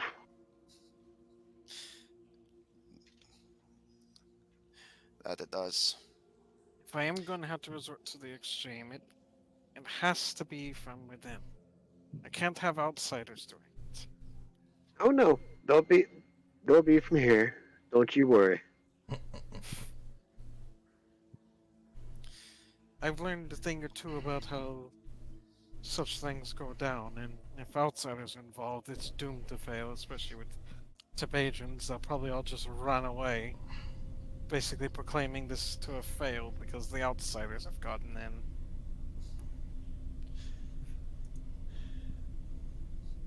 Hey, you just do your thing, and I'll be the bank. Fenka kind of glances at everyone and eventually pipes up. You could always find Dimitri? Oh yeah, Dimitri. I was going to ask. Do you think I should see him with, well, what I have planned, or should I, for his own good maybe, not see him?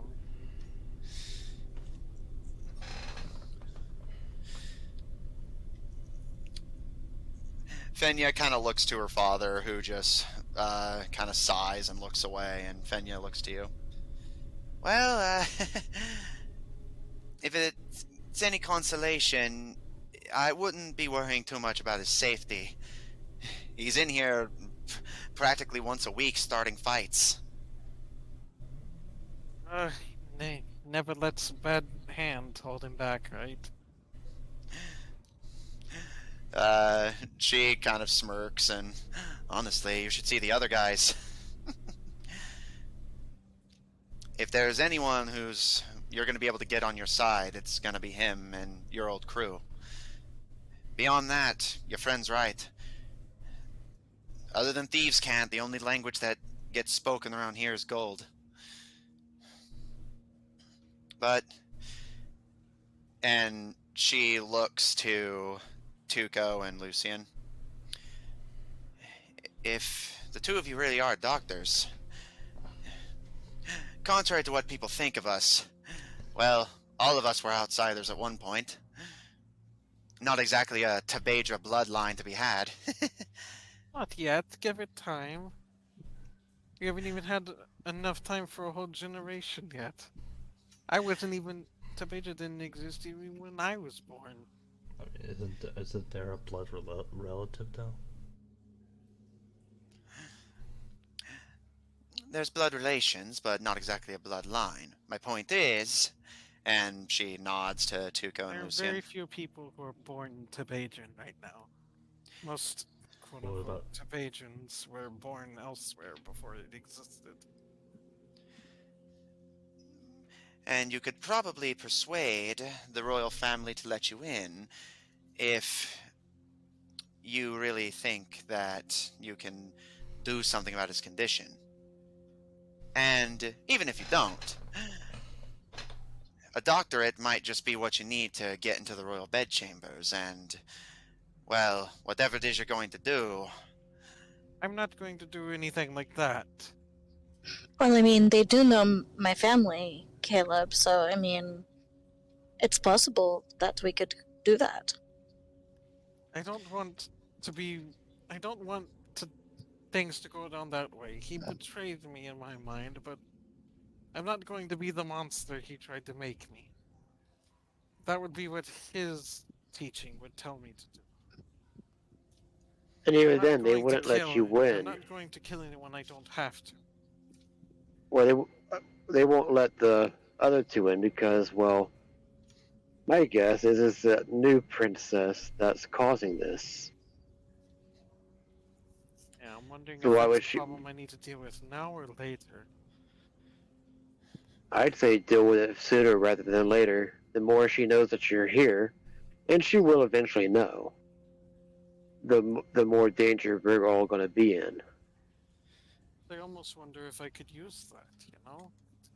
Maybe she might be a little too zealous in her search for me and make some enemies along the way.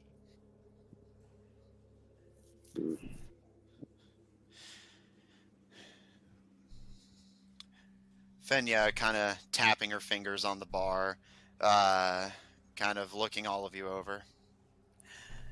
And from the sounds of it, you're going to struggle to accomplish anything if you don't know what's going on.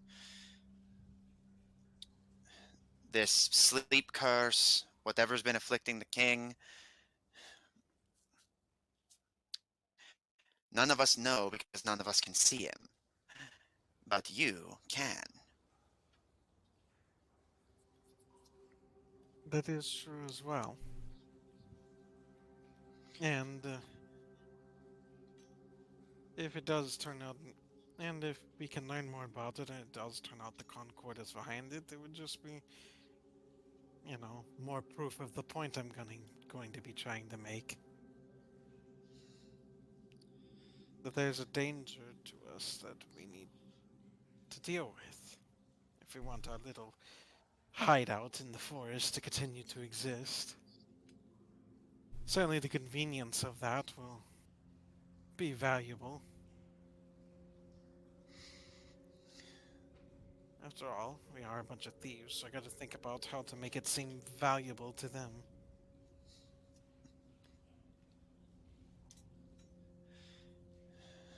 The girls nod. You get the touch more proactive than their father, and Miazdu just gives you all a nod and heads upstairs. The girls will show you to your rooms. Stay safe. If all goes well, I'll send you a message if y'all do leave. Fenya and Fenka kind of look to each other, and Fenka kind of gives a nod. We should start packing our things. Make our way to Shadow Lily. Make sure that the lodge is still open for y'all if Tabedra isn't completely destroyed.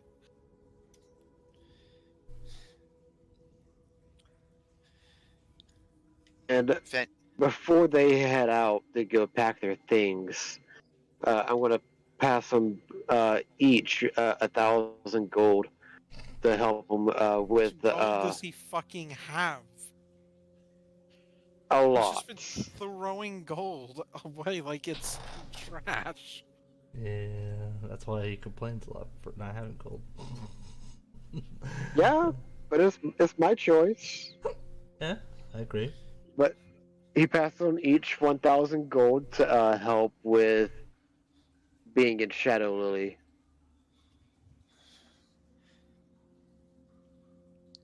The two of them look at the gold and kind of squint, looking between it and you. On what's the catch? Eh, just make sure that y'all survive so this one here can do us a job. You're giving us this for nothing. Yeah, pretty much. If you want, I'll write it out for you.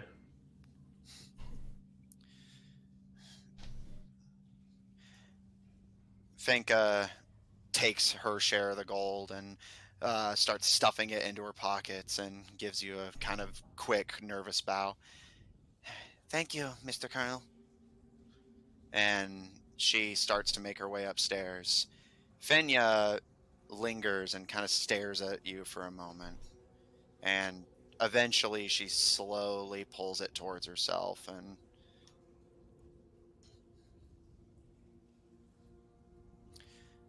I don't understand.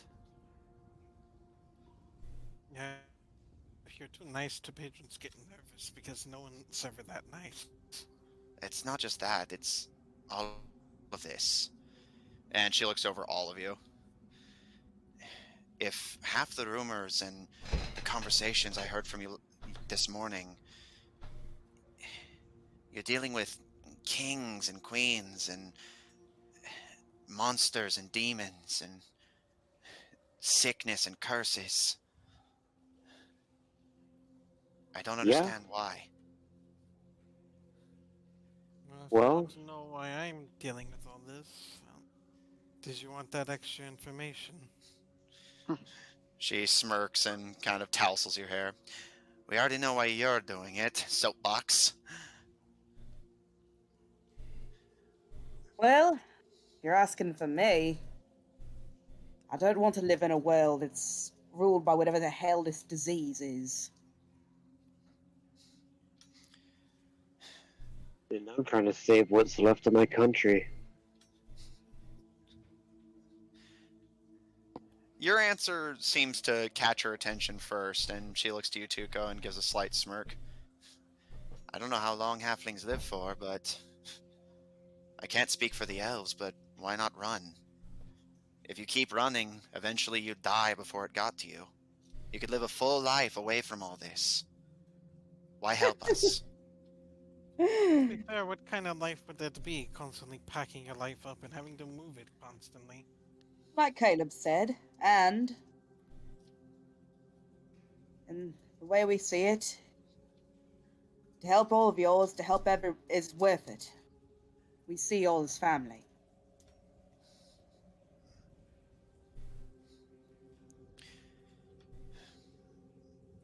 She stares at you for a moment before turning her attention to Zephyr. And you? I don't know what you are, but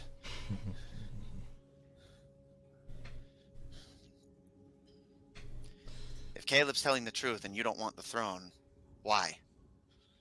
How does it benefit you to help us? To fight this battle? I have, well, my ultimate goal is I have my personal reasons, but as far as this battle, I guess the current battle, frankly, I have very little interest in this. We could walk away from here and I would probably not lose sleep. But the others seem like they are so eager to get involved. Frankly, that's all they do.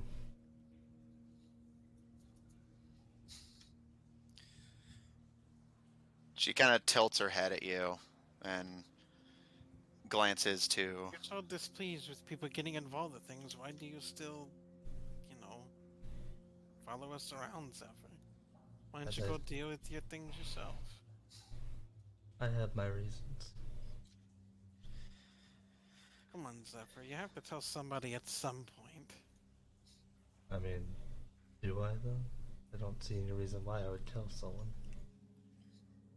Well, at some point we're going to be confronted with the moment you get near what you want, and you're going to have to explain why you disappear. Or he'll just be Zephyr and be quiet about it, and he'll just do what he does. That sounds like about what I'm about to do, or what I'll do. Fenya kind of crosses her arms, but she smiles, seeming the most comfortable with Zephyr's answer, and turns her attention to Lucian. And you? You're an elf, so you can't run forever, but you could at least delay it. Why not leave?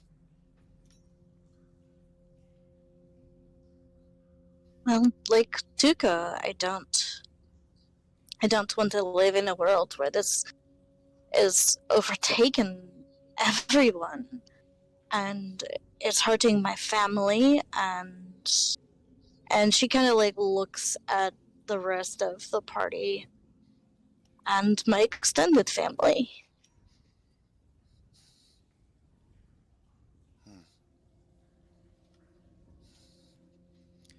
I imagine much of the same for you, Colonel. Yeah, didn't he already say he wanted to save his little kingdom?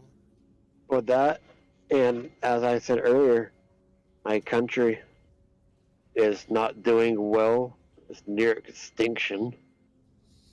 Honestly, at this point, even y'all Tabedras could probably wipe us out.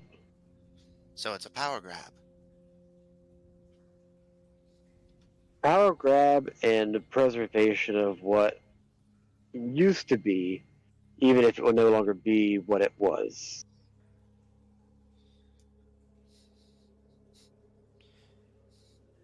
She kind of stares at you for a second, and you see her smirk slightly, and... You weren't kidding. You really are older than Dad. 101. Oh, you don't look a day over 500. Thanks. That might help But I you think you're understand thinking about why my dad.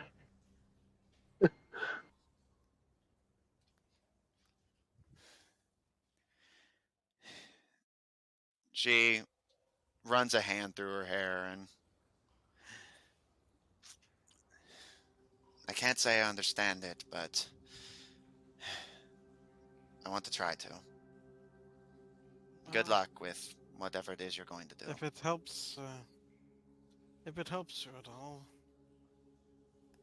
You know what kind of story my father would tell me whenever he would talk about Tabedra? He told me the story of a place that a bunch of pirates took control over. That apparently is practically its own kingdom now. And he wondered, maybe Tabedra will get to be that one day. Be the Nassau of Yav.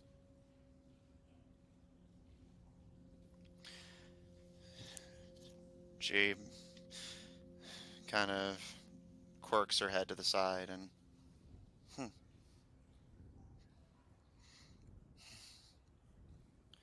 She starts putting away things in the bar, cleaning up the mess her father left behind, and... So was he hitting both again? He has been for a while. Is something troubling him? Nightmares. Like, as in the kind that, like, people have been having? I don't know. He hates what the city's become.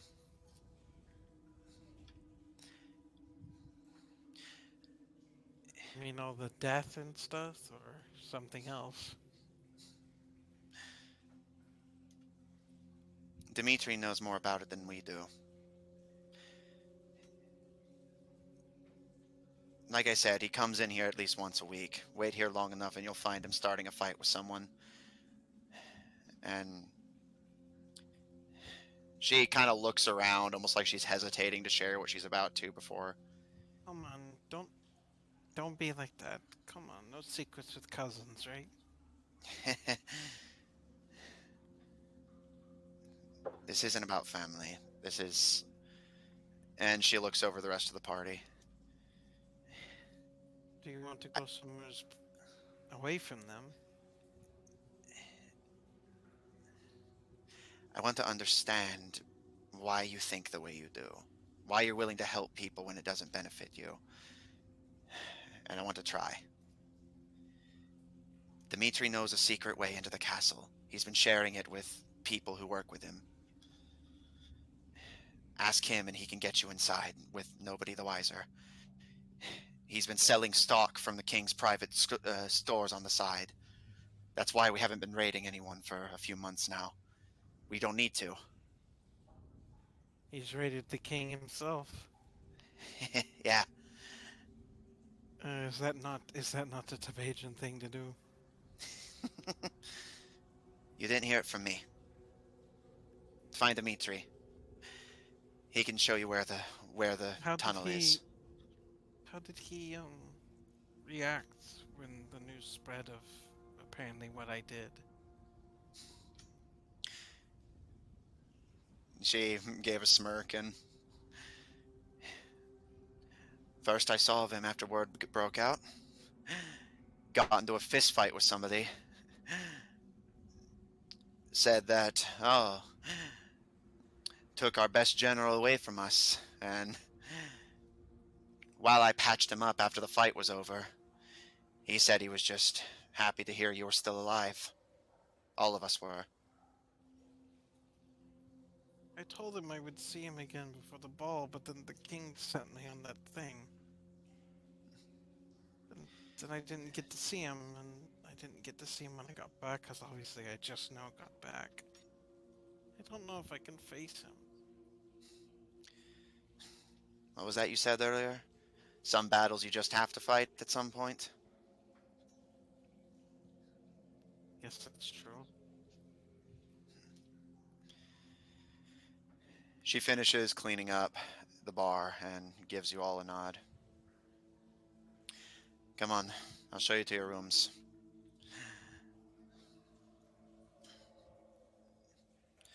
And keep me posted on anything you find.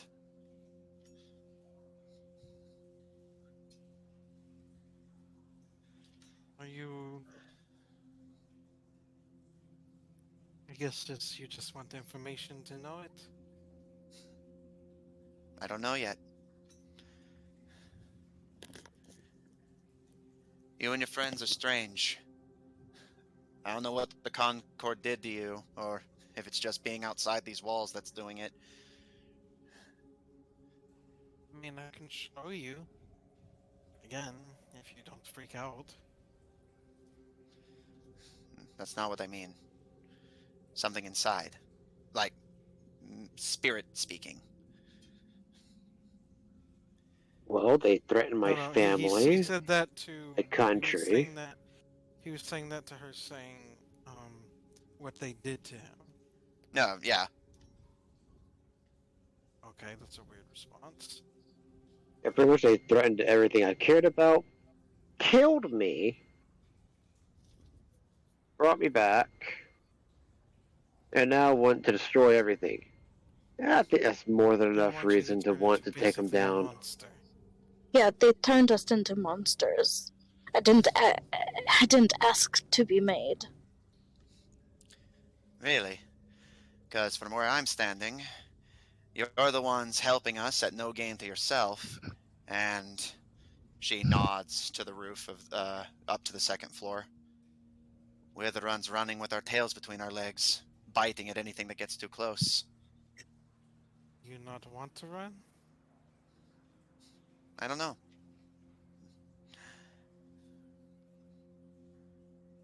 She looks over all of you and... I wasn't expecting the answers you gave me. I'll have to think about it. Yeah, if it comes down to it, y'all can always go to Fuse for a few weeks. Sweet, but not very bright. And with that, she turns on her heel and taps on the bar with her knuckles. Come on, let's get you guys bathed and in bed. Magic is no substitute for water. You can say that again. And that is where we're going to end tonight's session. Next session, Caleb will get to see his boyfriend again. Ooh.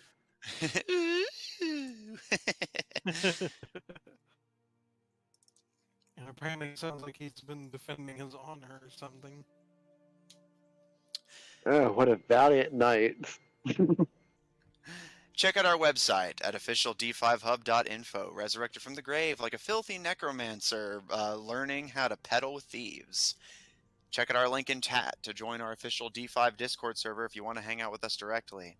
Support our episodes posted on Apple Podcasts, Pandora, Google Podcasts, and the iHeart Podcast Network, wherever you happen to get them from. For our audio listeners, catch us live on Tuesdays at 7 o'clock Central Daylight Time on twitch.tv/Odd Tornado Productions, and check out Odd Tornado Productions Official on Tumblr to find links to our other works, including our Human Rogues Twitch channel at twitch.tv/Killer5, that is 5 with PH. If you enjoy what we do, please support us on Patreon, that link to be posted as well. On Ko-fi at ko-fi.com/Odd Tornado Productions, and follow us on Twitter at twitter.com/TornadoOdd. The TNO are in fact capitalized. And if you want to see more of this party, plus or minus a few, tune in Mondays at 7 o'clock Central Daylight Time to catch our Monday game, Under Locks and Keys, featuring a party of globe-trotting treasure hunters trying to assemble the artifacts of the gods to open the divine doorway. Is it a treasure? Is it a curse? Well, the party's probably going to find out at some point. Or not. Thank you, everyone at the table, so much for playing. Thanks, everyone at home, so much for watching. And we'll see you all next week.